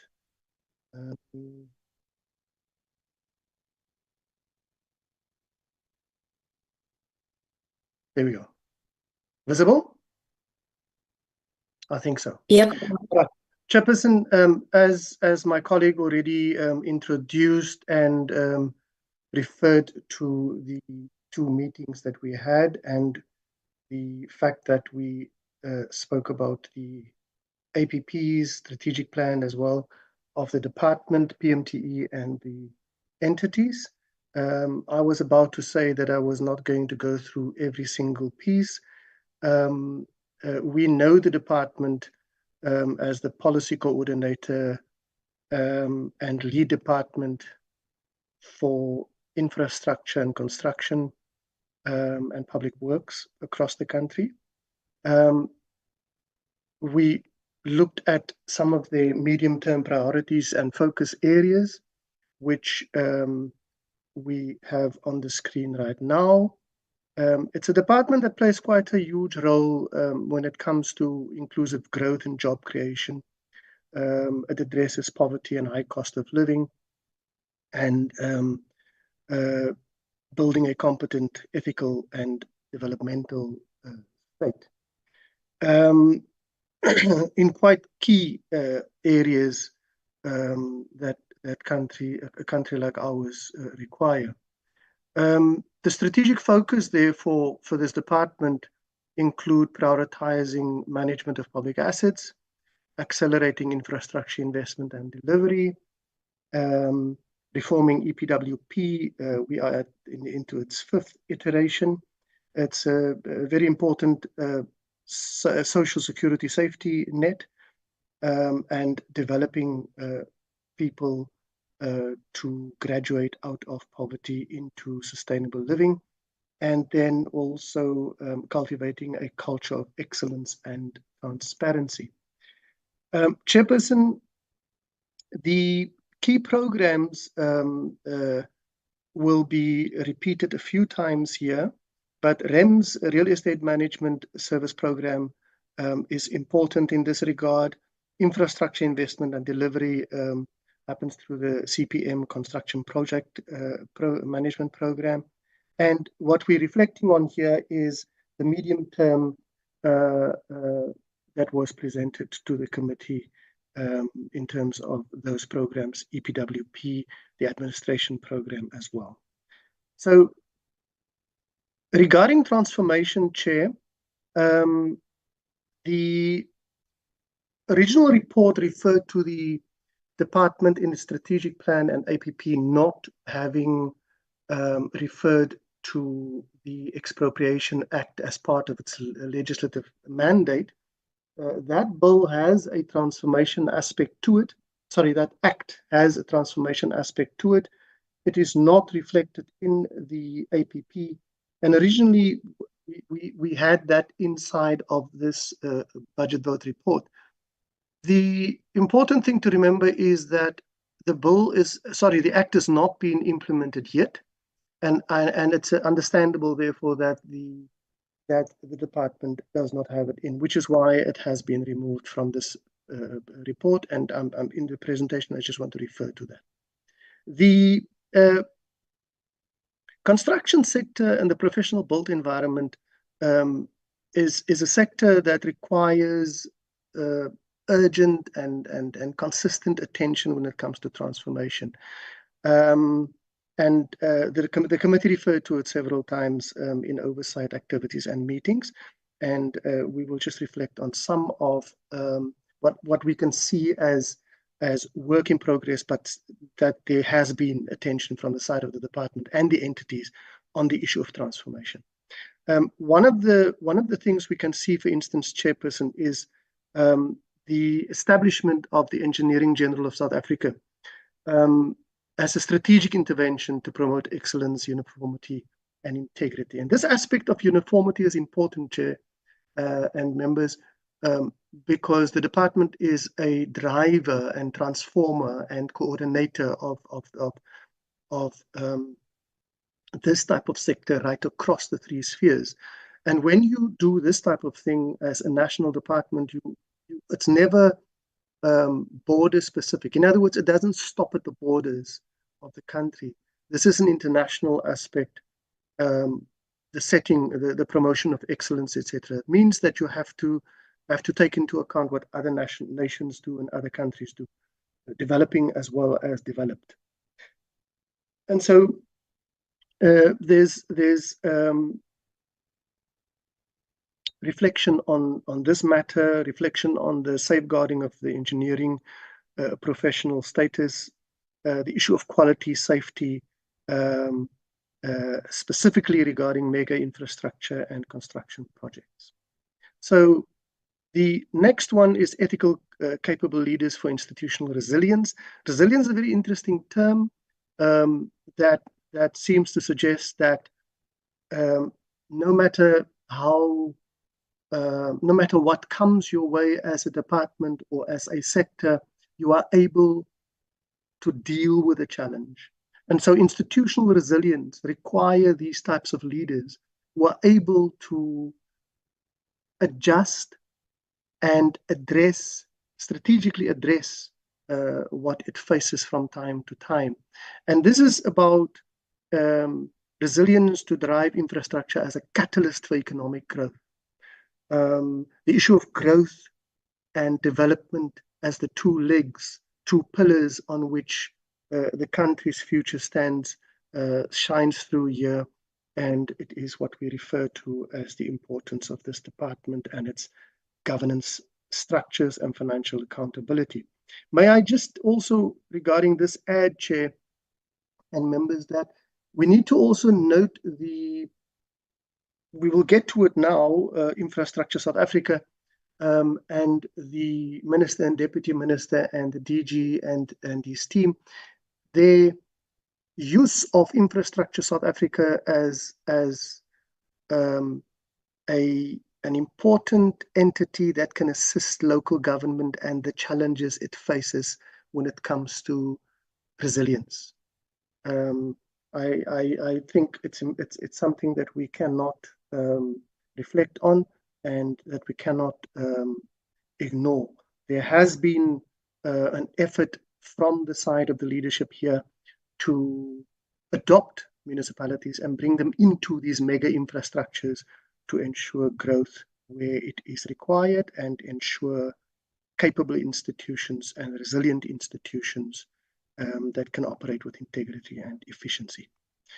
Coherent government and employability, that aspect that I just raised now assists with bringing all three spheres together. The EPWP focuses on sustainable job creation and skills development, plays a particular role in that regard when it comes to employability. And here these two things can be looked at as functioning together over the medium term. Sustainable infrastructure investment, and that's what I just referred to around ISA. The 350 billion over the next 5 years for public sector infrastructure projects, urban regeneration, transport networks, and energy solutions. These are things that our national departments and provincial departments more and more needs to get involved in on the ground, and it is involved on the ground, as I just mentioned, that we can celebrate the leadership of the department when it comes to what it is attempting to do by adopting municipalities into some of the sustainable infrastructure investment, as well as then, of course, it's more than one thing, coherent government as well as building capabilities where it's required. Economic inclusion, it's the matter here of how we use what we have to empower historically disadvantaged groups, small business, emerging contractors, through targeted procurement and enterprise development programs. The department has several, and its entities, several of these possibilities, and we can see as a committee that they do attempt to do this. what we're just mentioning here, Chair and members, is that as a committee and as members who often also serve in other committees, your influence is required to push the envelope a bit when it comes to oversight and getting Triple P's review by Treasury on these Triple P regulations to get that to completion. It's work that has been done with the World Bank. I know that there's some workshops carrying on at the moment in July with the World Bank again around Triple P's, but really around the creditworthiness of municipalities. But this is something that I think all of us need to, wherever we can, push the envelope so that Triple P's can be sorted out and that we can work innovatively to get small businesses, emerging contractors, and enterprise development programs involved in these types of things. Then the optimal use of public assets. Chairperson, the Real Estate Management Services Program that optimizes state-owned properties and the use of it, the generating of revenue through productive assets. And when we say productive assets, productive both in the sense that it provides accommodation for departments, entities, etc., to perform their work, but also secondly, that we make money from our assets. That aspect we've always been saying is something that needs attention to by the State Asset Information Management System. But that's of course part of the challenge that the department sits with and that we as a committee needs to share with them. Chairperson, just to reflect on the legal mandate, this is precisely where I earlier on mentioned that the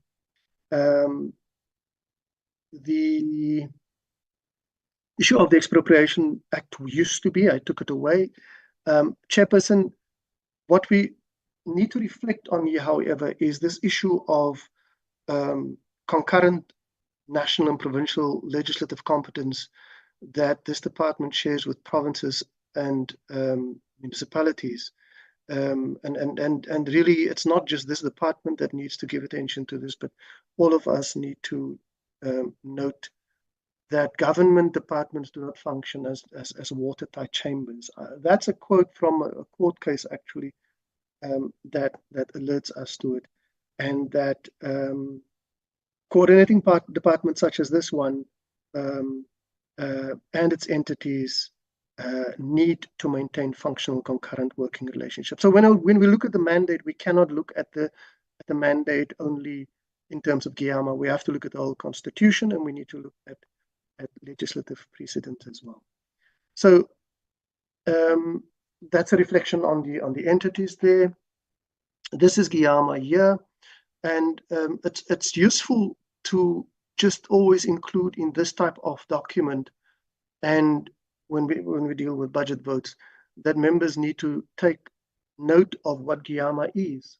It's actually a tool for the department to do its work. The problem is the tool is not sufficient on its own. The issue of PMTE, even IDT, not being able to collect all monies owed is a complexity that's not legally solved. I don't know whether we're looking at and the department can speak to this, whether it is looking at strengthening some of the provisions around user asset management plans and custodian immovable asset management plans, and how some of that responsibility to actually pay what you owe can come in here or can come into the public works bill that they are busy developing. So then we look at the Infrastructure Development Act and some complexities involving here. The Act was initially to assist the Presidential Infrastructure Coordinating Commission to coordinate and oversee and then streamline bureaucratic processes around the SIPs. The space has moved on, and so ISA is created. It's part of DPW, but it also works within the DTIC, the Department of Trade, Industry and Competition sector, and in Treasury and the Presidency's spheres. This section here, if members want to use it, you go through it. This will explain the complexity that ISA sits with, the minister sits with, the deputy minister sits with, that all of us as a committee even sits with, and how we work out the oversight processes that's required to look at these mega infrastructure projects, because inevitably they involve not just ISA, but agreements, service level agreements with others, as well as joint ventures in triple Ps. And this has everything to do with the infrastructure fund and how it is leveraged to gather and collect, not collect, but generate more funds for those mega infrastructure projects. I just want to fix that. Chairperson and members, the PFMA, very important.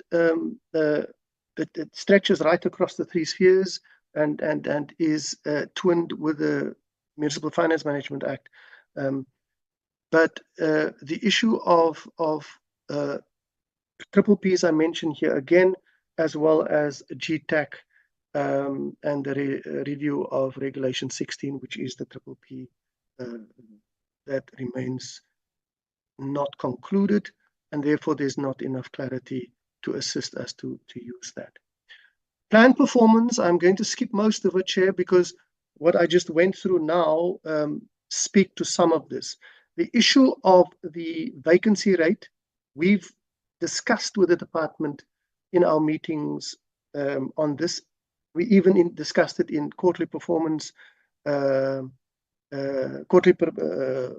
reports. The issue of intergovernmental coordination I just alluded to earlier on, the EPWP, property construction, industry policy and research.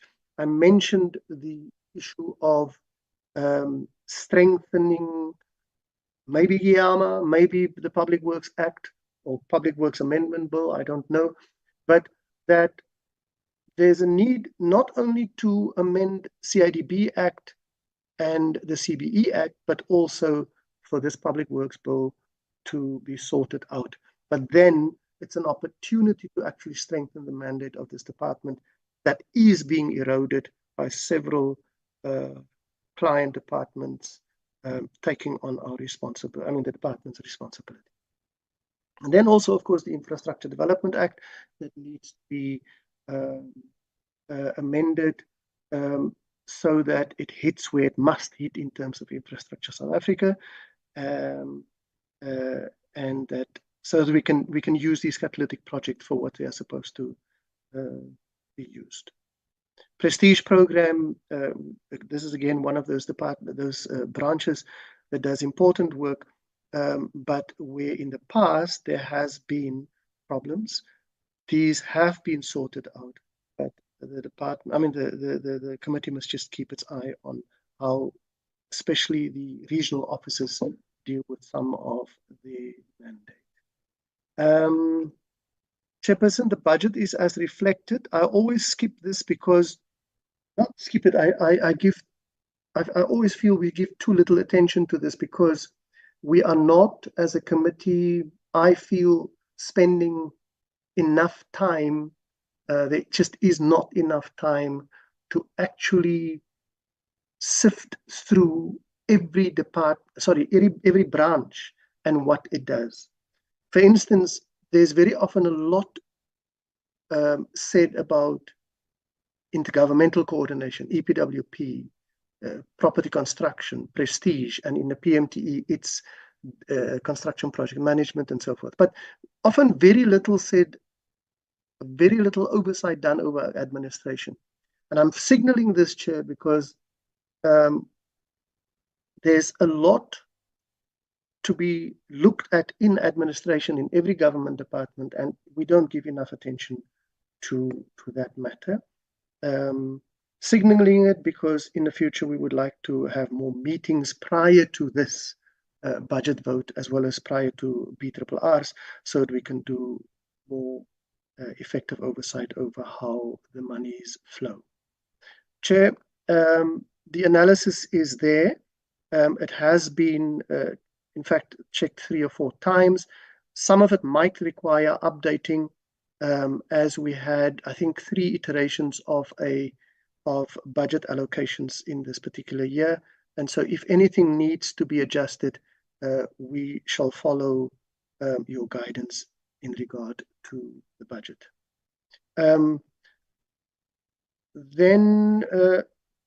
There's compensation of employees that we always look at.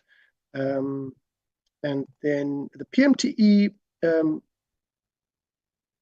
as an in-house entity does most of what the department previously did. 2015, we started with a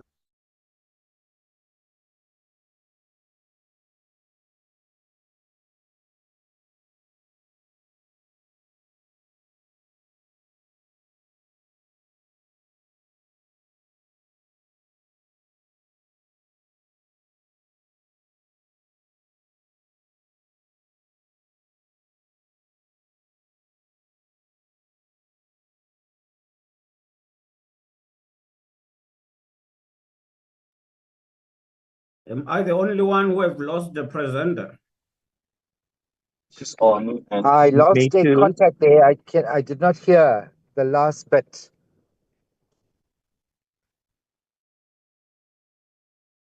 Yeah, you're not the only one. Let's check where is the presenter now. Please, no. Chair, I think he's experiencing technical problems.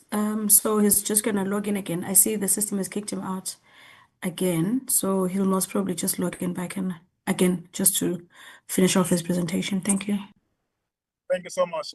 Other members request that we allow him to come back. So the next few minutes, and I'll advise our team to quickly bring him back when he's on the low payroll. Thank you so much.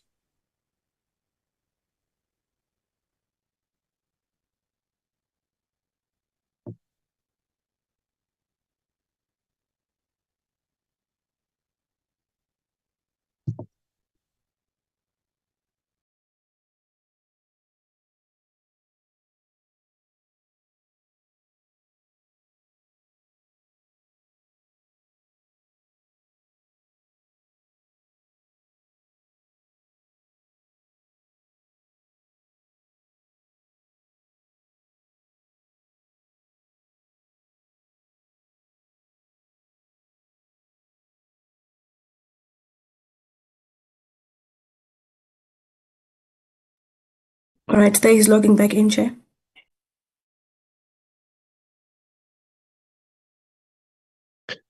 Chairperson. Just like. Yes, we can hear you, Shoaib. Am I audible? I'm on my cell phone, and I don't have a copy of this in front of me at all. But Chair, can I just apologize for this? My power is totally off. Oh, there we go. If I can speak to some of this, Nola, can we go to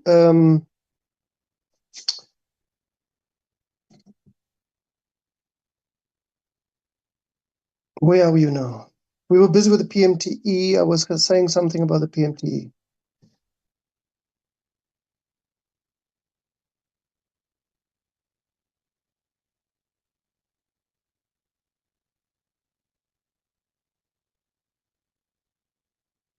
Okay.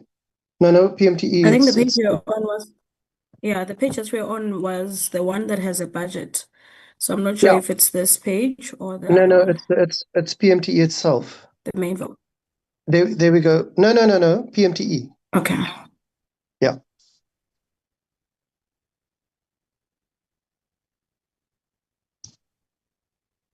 Should I go down?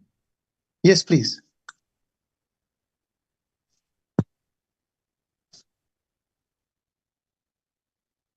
Further, this is still DPW.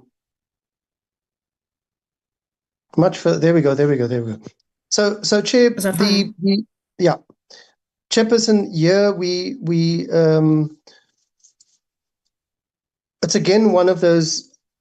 For me the main issue around PMTE is the fact that members need to keep in mind that this in-house entity requires careful, meticulous attention so that we can understand what it does in the department. It does most of the work, but it's always important so that we can actually concretize for ourselves what it is and what it is not. Otherwise, we will criticize the department for things that's incorrect. The PMTE is an important structure within the department that does a lot of the groundwork. It's got these regional offices that require oversight. It reports to the national office, and it does. There's a similar relationship, one can say, with entities, but this one is much closer. And the idea was always that, or in the heads of ourselves as oversight community, that Infrastructure South Africa would be similar to this, but it is not. And so I'm signaling, Chairperson and members, that I think this is our second year. We need to get the PMTE as an implementing tool of the department into our understanding as a wide footprint of the department across the country. And it faces lots of the difficulties that the policy making part, which is the department itself, the main vote, would normally face. Program 4 of the main vote is the distributor of funds to the PMT, isn't it? And so the issue of real estate management, registry services, and we would always recently hear criticism of the infrastructure asset register not being complete. I'm quoting. The matter is that the infrastructure register, the asset register, can almost never be complete in one sense. And that's a realistic thing. That doesn't mean the department is failing. But what it does mean is when we look at that register, we look at the register as both a record of what we have, but also a record of what will constantly come on and come off the register. And so when we talk of this register must be properly managed, and the value in it must be used to generate income for the department. Then it's income for the government as a whole, by the way. Then we talk about what is Treasury's idea around how something like that takes place. And that is the reason why we have, over a number of meetings now in the past, we've been trying to get Treasury to meet with the department on this matter. So these program 2 to 5 is well understood. The department is showing success when it comes to facilities management. It's also showing success when it comes to REMS and construction project management. However, we are unable as a committee to say that we know what's going on there, because our oversight is caught up mostly in quarterly performance, budget vote, and BRRR. We have not followed a strategic, structured oversight program to get to grips with this one. Nola, move further to, I think we can actually go to the entities, because I would like to cut it a bit shorter. Let's go to the entities. The agreement, I don't even want to say much about some of the entities. I want to just say something about Agrima SA, Chairperson. it is worthy to note that this entity in the 6th administration and 5th administration, the portfolio committees have been saying to them, your products and your work is good, it's relevant, but your effectiveness is hampered by you being unknown and your products being unknown. Make it visible, brand yourself, work your brand, get known not only in terms of your material and your systems, but make certain that it also gets to university faculties. So these people who are trained as engineers and architects can build that into their projects.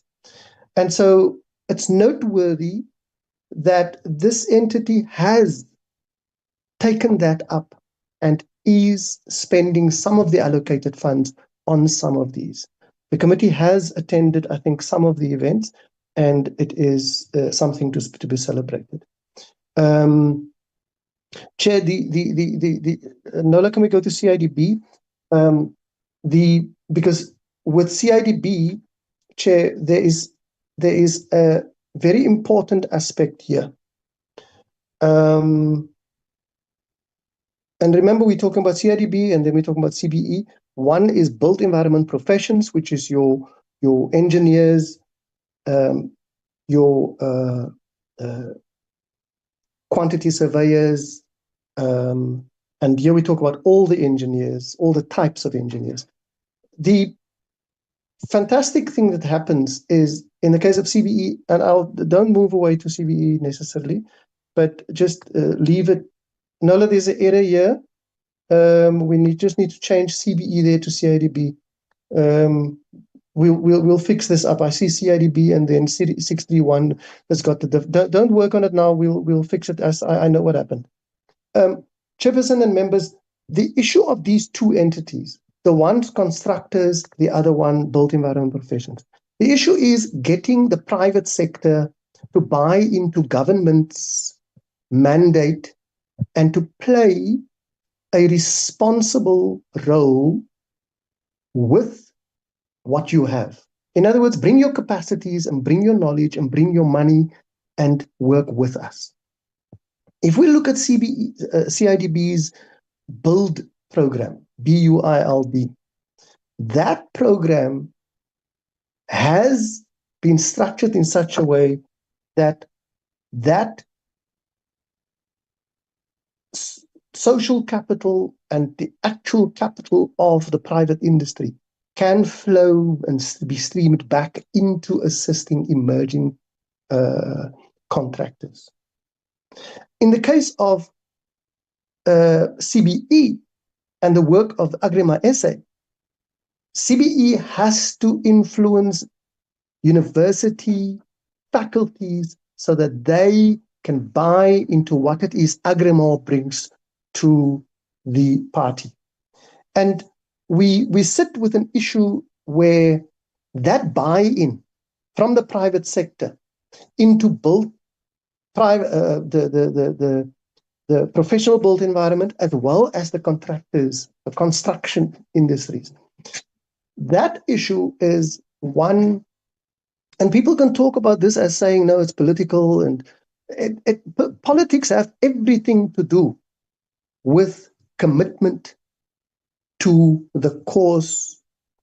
And if that cause is compartmentalized into me against you, then what we have is the root of nationalism and, in the end, ethnicity and race.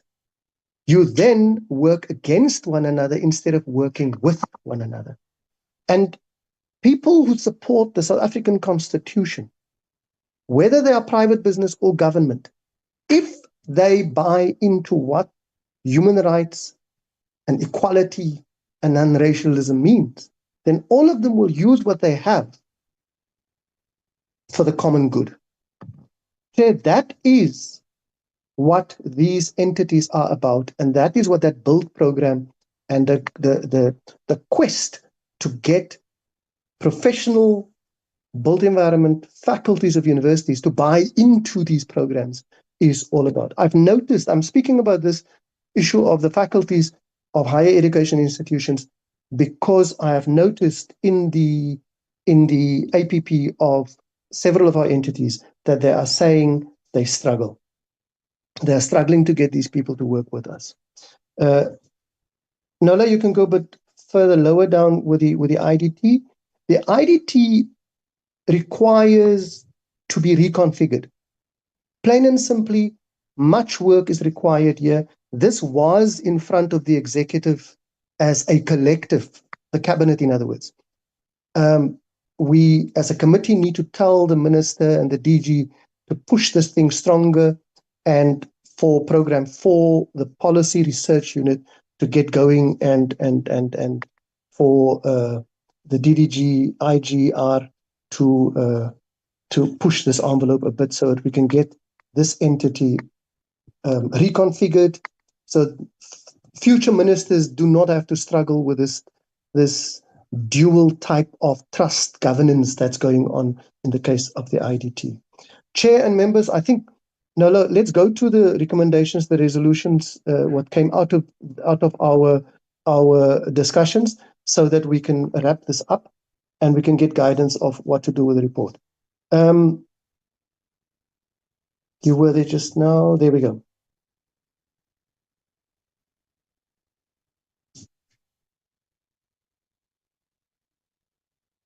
Right.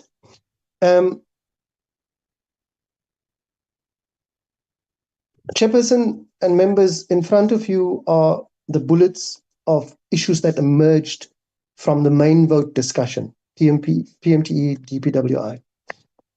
Concerns about underutilized properties, non-payment by client departments, and the need for better asset management. I've referred to those as issues. I just recently saw smoke billowing from manholes in the city center of Johannesburg, and it is very concerning what's busy happening with our metropolitan municipalities and councils, and the instability that this is causing. The department further referred to digitization of procurement, optimization of assets, and improving infrastructure delivery. Just to note that it is something that we do not want to hear all the time, that you're going to you're going to digitize, you're going to get more software to do X, Y, and Z. You have already spent millions on this. You need to, as a department, get to a situation where you can say, we have completed it. It is this far, that much is spent, and value for money has been achieved. The committee discussed the shift from customized performance indicators to a sector-specific infrastructure program aiming for 80% target achievement despite no baseline. I don't really know what that means, but members can guide us on what emerged in that case. The committee further highlighted the need for better asset management. We've referred to that. That's important, and emphasized the importance of regular audits and proper maintenance of properties. Can we, Nola, go to the recommendations?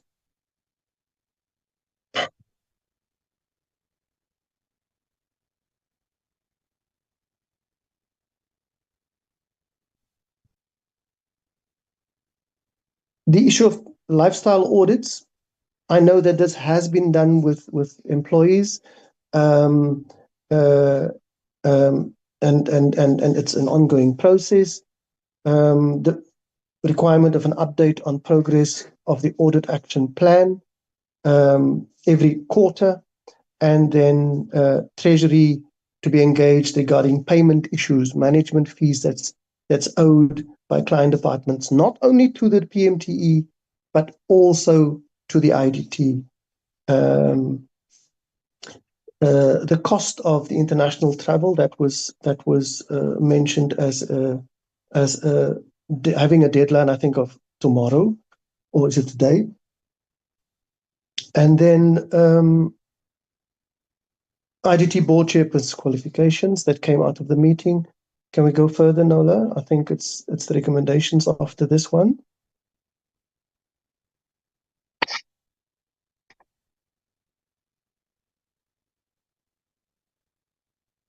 The recommendations are the following. The department's progress in digitizing the procurement, that needs to be expedited. One would always want to have a little subsection saying when you would want a report on that.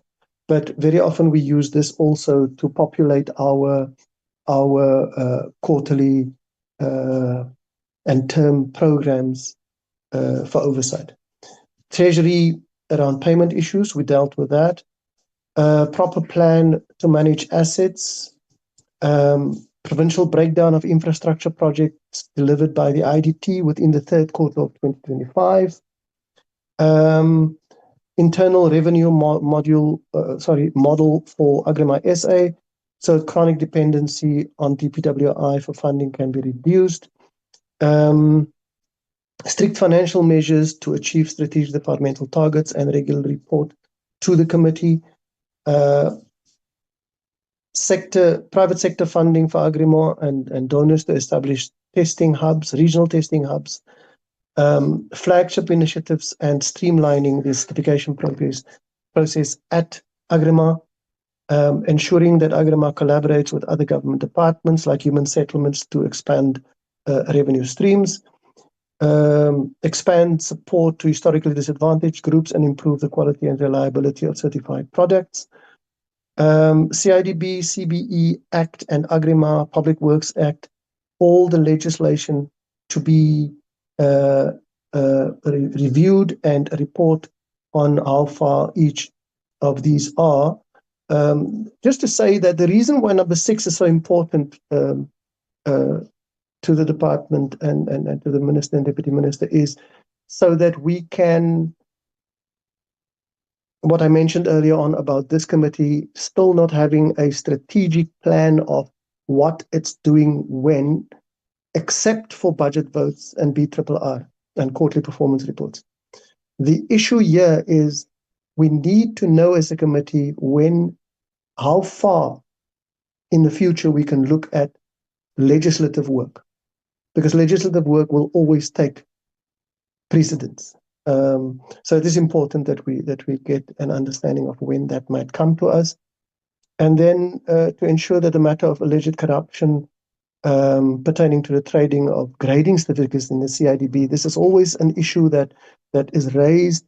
We need to just also, in the case of CIDB, the committee must also understand the footprint of CIDB across the country so that we can sometimes even hone in on where specifically these issues are happening.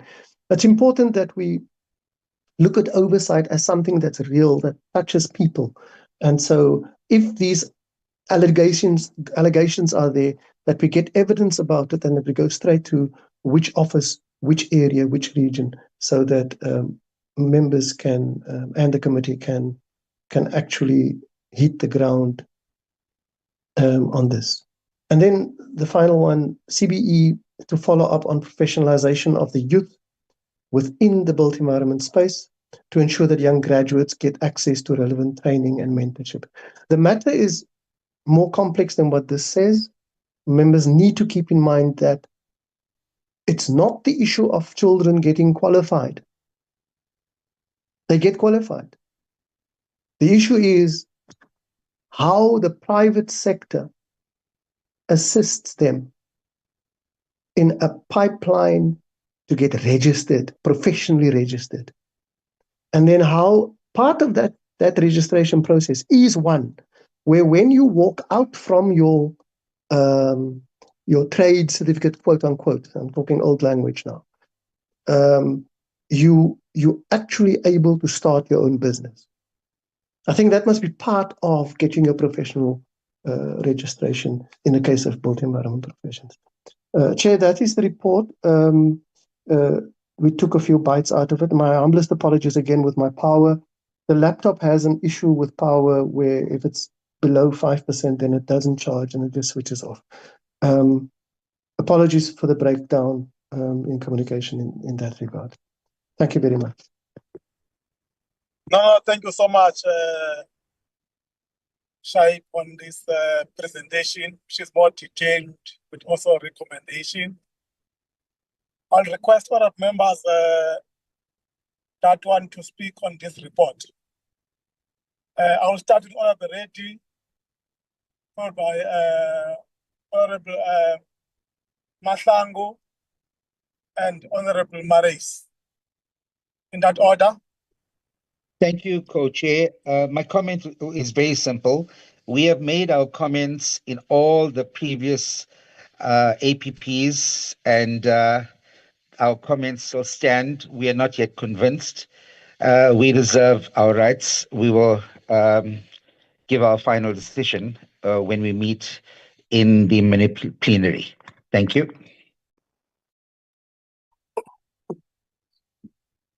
Thank you very much, Chair. And let's welcome the presentation as presented. I also want to make some few comments. You see, Chair, if our budget in particular it does not speak or it does not address the problem that we have of collection of non-payments of client departments, we might not be being able to address still the challenges that we have. Because you have entities that are unable to collect, and we always speak about that without any giving solutions to these problems. At least because we were turning a year, and even after a year, we still speaks about client departments who can't even pay, but still with no solutions. I'm just worried to say we might not go forward, and we might not be able to deal with a lot of challenges that are there, in particular to address them. Well, another concern that I have, it is the delay of the implementation of Expropriation Act, in particular to address problems also that we have. Because we had an understanding that this act will solve many of our problems. But the act, it seems like not being implemented. One will wonder or will ask to say, are there any legal battles that are hindering the implementation of this act? And if not, what are the reasons for the delay of this implementation, so that we are able to see where do we go forward? Thank you very much, Chair. Chairperson, Erik Maree. The Democratic Alliance support the report, but we will highlight some issues at the budget debate next Wednesday. Thank you.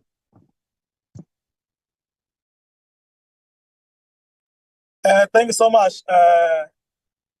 It's Numano, it's Lehlape, it's Ngozi. Your take, honorable members.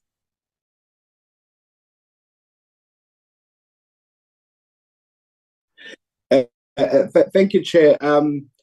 I got distracted a little bit, but I've become aware that my colleague, Honorable Vis Van Reddy, has made an important point that we will reserve our posture on this matter until the mini plenary debate vote that will take place next week. I thank you. I'll just, I'm not going to proceed any more from here. Thank you. Thank you, Chairperson. The EFF does reject the report. We note the report, but we do reject it. And we also do reserve our deliberations for the mini plenaries and the debate on public works. Thanks.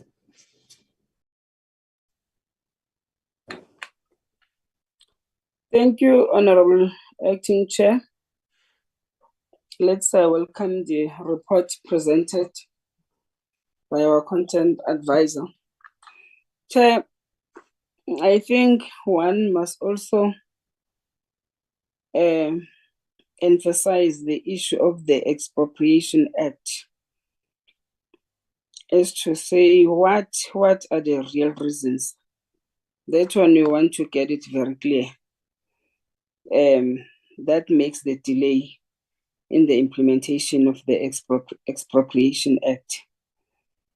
Second to that, Chair, I just want to check with regards to the backlogs on the projects, like the police stations that are not yet finalized, as to say what are the detailed strategy that speaks to the delays and backlogs in projects, especially the delays in construction of the police stations and magistrates' courts.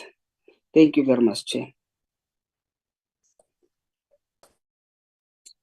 Thank you so much.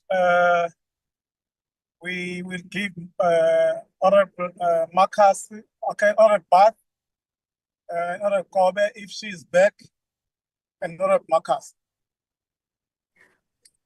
Thank you very much, Chairperson. I just want to make a couple of inputs, if I may, just to the end part of the report that was shared by Shuaib. In terms of the recommendations, I just want to highlight that I didn't see there, and I'm hoping that Honourable Klape will back me up on this one. It's just with regards to the EPWP program, or the revision or the enhancement of the EPWP program. We've been calling, I think, a number of times for the reform or the policy to be updated, and I think there is a deadline of a departmental deadline of, I think, this time next year. We've asked a number of times if that could be, if there's any way that that could be moved up or fast tracked. And I think we did take a resolution that we would be meeting with the department around EPWP reforms on a quarterly basis. I just didn't see that there in the recommendations. The second one was around, and I think it is there, regarding National Treasury and calling on National Treasury to assist with outstanding payments or non-payment of client departments. I don't know whether or not, Chairperson, we need to elaborate a bit further on that, noting that National Treasury is the one that is setting the rates that our client departments are paying to the Department of Public Works, which ultimately has an effect on the viability or sustainability of PMTE being able to be self-sufficient. And I know that we've called a number of times for National Treasury to actually come before the committee so that we can address this issue with them, and they have not responded to that. So I think it's also just worthwhile noting that one, Chairperson. And then I think the last one is just on the IDT. It's also been raised in multiple platforms. Just the business case around having the IDT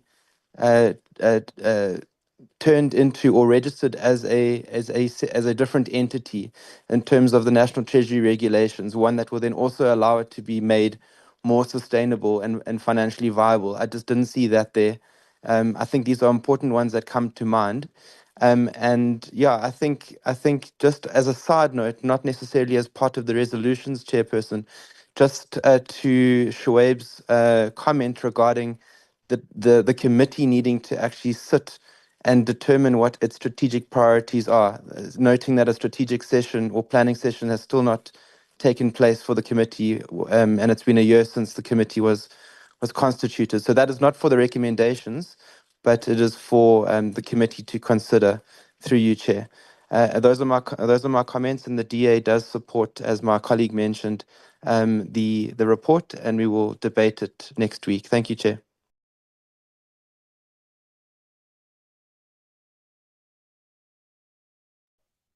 Chair, I have nothing to add on to the report, and I think based on the clarity set by the honourable members, I think after it has been clarified and given answers to that, I have no reason not to support the report. Thank you, Chair. Thank you so much. I want to check the RPiri, our chair, if you're still on the meeting and anything regarding the report.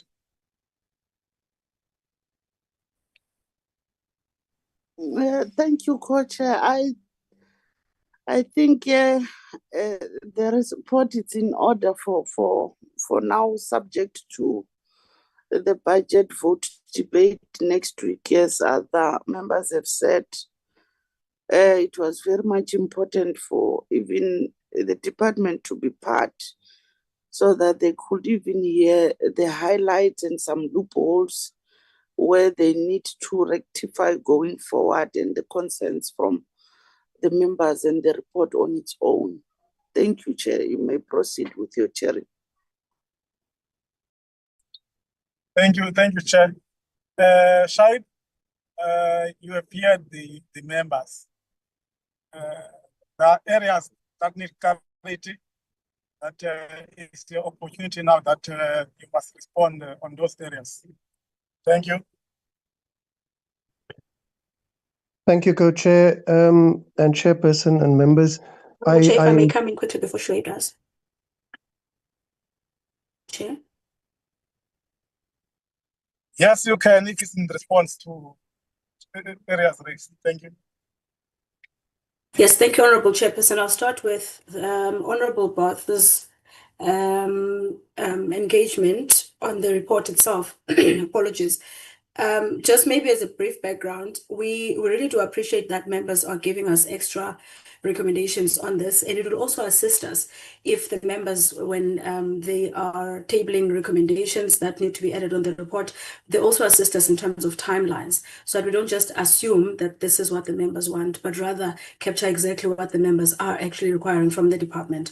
So if you see Honourable Acting Chair on the screen, I've got highlighted recommendations that have just been additional to based on the inputs that the members have just made. One, which is the rescheduling process of the IDT, and Honourable Bath has actually rightfully given us a proposed recommendation that this needs to be tabled by June 2026 at least.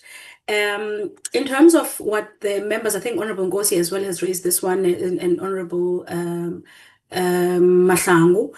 They spoke about the issue of client departments that is now already captured on recommendation 2, where the committee recommends that the minister must engage the National Treasury to address the payment issues between client departments as well as with the DPWI. That also includes the entities on. Perhaps maybe we can highlight that on there. Thirdly, Chair, we've also included on the highlighted area a recommendation that just came up, ensured that the agreement expands support historically disadvantaged group and improve the quality and reliability of certified products. We also have 2 other additional recommendations, which is the expedition of the reform of the DPWP regulations for finalization by also June 2026. Regarding the Expropriation Act, Honourable Chair and members, if you remember on our program, we had scheduled, I think it was April, if not May, we had scheduled an agenda item for the department to come and present to the committee in terms of the status quo, or rather progress report in terms of the implementation of the Expropriation Act. The response that we got from the ministry and the department was that the Expropriation Act is now in court. It's being contested in court, so therefore the minister can't do anything. But I'm not speaking for the department, I'm just highlighting what had transpired in our correspondence. Hence, then I'm saying I just wanted to propose that we put that on this report as a recommendation, because it's part of the discussions as well, so that then the minister can take it upon himself to then submit a detailed plan on the implementation of the Act within the 3rd quarter of 2025. So that'll be in the next term after recess. Thank you, honourable members. Over to you, Shoaib, through you, Chair. Thank you, Knowles. Chairperson, Sorry, just before you respond, I want to speak on one area, on recommendation. I want to add a recommendation that we save time. We must not only get the progress report on the implementation of the Expropriation Act, must also get the regulations on the implementation of this Act. That's a recommendation I want to add. Then over to you, Shai. No, Co-Chair, I'm actually covered by what you just added there, as well as by Nola's input. So we shall make some of those improvements add some of those improvements and make the recommendation and sharpen it up a bit more. Chair, there has been an edited version of this in terms of the formatting that we've sorted out. So we'll just add those things. No, Chair, we are all sorted out. Thank you very much. No, thank you so much. What I will do is that it's clear that there will be a debate. And also on the debate, all parties will be ready. And it's clear which parties support, which not support, which is within their rights. What I always know is that regardless of coming from different political parties, in terms of how we operate this committee, we are portfolio committee members. I won't conclude the meeting. I'm not sure what is the next item now, but what I will do, I will give it to the chair. Chair? Yes? Before you give it to the chair, can I come in? Yes, you can come in, Mangosi. Yeah, I'm sorry, Chair, for disturbing you. I just, I'm triggered by the response that is done by Unola with regards to the Expropriation Act. I just want to indicate that we're really looking forward to see the Expropriation Act implemented urgently. So if not, it will be a problem for us to support this report. We really need the Expropriation Act to be implemented urgently because we don't know why is this taking too long. I just wanted to raise the chair. Thank you. Yeah, no, thank you so much. That is very important. Anyway, it's an area that... Chair, if I may. Okay, yes, you can. Yeah. Chair, I heard the chair, greetings to you and the members of the committee. If I heard you well, you were saying you have had the members indicating whether they will be supporting or not supporting. I just wish to say we will be debating as the IFP, and one will take it, will decide at the right time as to what to do. I still have to consult it. I find it very necessary to do so. And therefore, at the right time, we will take a decision. Thank you very much. No, thank you so much. And thank you so much for your intervention. And I like it that you still want to take the mandate from your political party. What I will request now, the next items are on the minutes. Therefore, I'll hand over to our support staff to take us into confidence about those minutes. What about you, Nola? Chair. Thank you, Chair. Just before Wait, co-chair, you can Yes. read the department and the entire delegation. They can be excused. Thank you, Chair, and the meeting. Yeah, you are lucky the chair saved you. Thank you so much for your presence. All the best on your work. Thank you. Now, let's move. Honorable Chair and Acting Chair, I don't know which one to address. On a matter of procedure, we would need to, I think the Chair would need to call for a mover for adoption, and then there'll be a second so that we can put it on record. Then all the other objections will also record on the minutes. Thanks, Chair. Just before I come in for the minutes. Chair, I'm happy to move for the adoption of the minutes. Thank you. Any second, honorable members? Seconded. No, thank you. Over to you, Nels.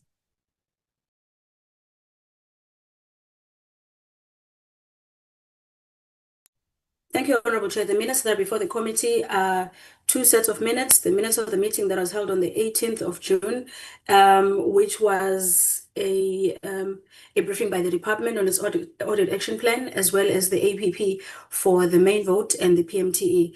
And then the committee considered the minutes of the 4th and the 11th of June. Chair, the minutes were also submitted to the committee for adoption, for consideration. Therefore, we'll zoom into the resolutions, which I think were already dealt with. So there were three resolutions on that meeting that were taken there. The meetings would have been scheduled for 9 o'clock to 2 o'clock in the near future, which is why we're having our meetings at this point during this time period. And then one of these resolutions was also flagged in the budget vote report regarding lifestyle audits. And then the other resolution was that the department must provide an update on the progress of the audit action plan implementation every quarter. So we'll be closely monitoring this one on each and every quarterly report. We've got a scheduled meeting that's supposed to take place next week. That's supposed to be where the committee will be briefed by the department on the fourth quarter of 2025. And then the last one would be that the department must engage the National Treasury to address the payment issues by client departments. This has also been taken care of as a resolution or rather a recommendation in the budget vote report. Thank you, Chair. That's the minutes of the 18th. Thanks, Chair.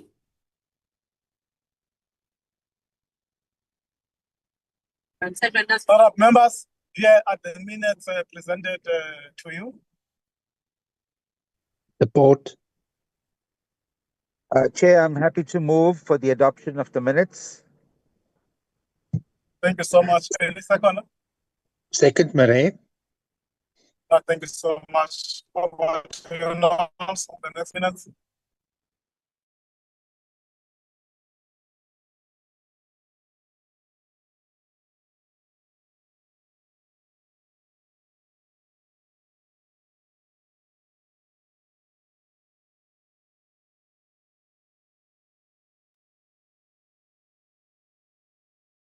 You're muted, Nola. My apologies. I wasn't aware that I was muted. Chair, the minutes before the committee are the minutes of the meeting that was held on the 25th of June last week, where the entities of Public Works also briefed the committee on the APPs. The resolutions that are taken here, Honorable Chair, have also been reflected on the main budget vote report that the committee has just adopted. Thank you, Chair.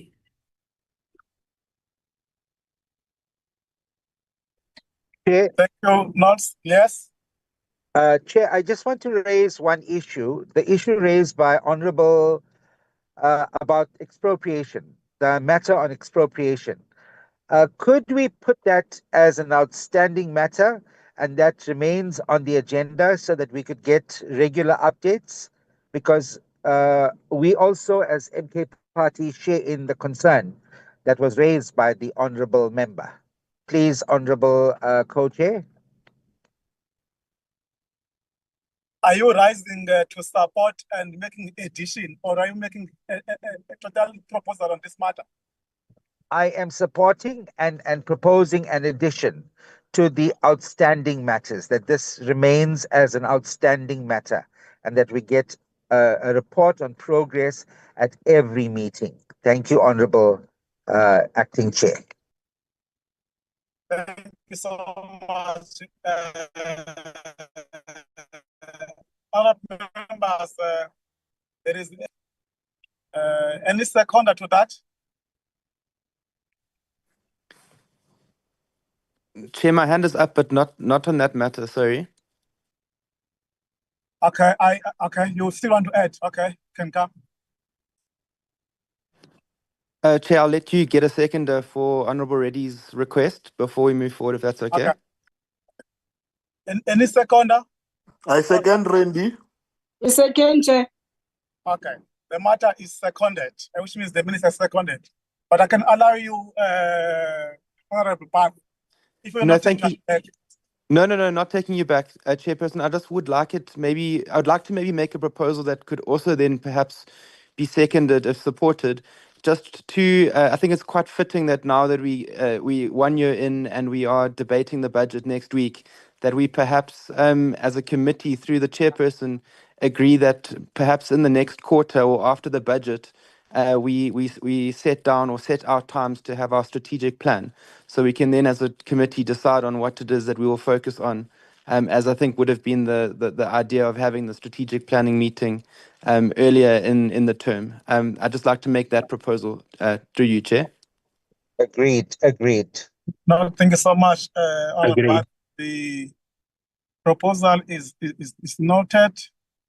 I want to hand over to the chair to close her meeting. But let me thank you, all members, for the opportunity to co-chair the meeting, and wish all those who debate all the best. Over to you, Chair. Thank you, Honorable Dlelangi, and want to take this opportunity and appreciate all members and the support staff, and maybe to also say, even this week, I managed to speak to the Speaker's office. I'll be on leave until we come back from the recess. Then you'll have to manage without myself. On the issue that has been raised, we'll sit before I could release myself for the entire leave. I'll have to convene Manco urgently, be it tomorrow, and we discuss, and we have taken note of what Honorable Bath have said, which I think it's very much important. We'll have to sit and have a proper plan with our program. Also to consider other meetings that are coinciding with the mini plenaries. You bear in mind that now most of the mini plenaries based on the budget vote are starting at 10, even on our Wednesdays. So we'll have to reconsider any changes, members. I want to plead with you, accept them as they come based on what we are facing now, and want to take this opportunity and say the meeting stand adjourned. Thank you. Thank you, Chairperson. Go well. Thank you. Thank you, Chair. Thank you.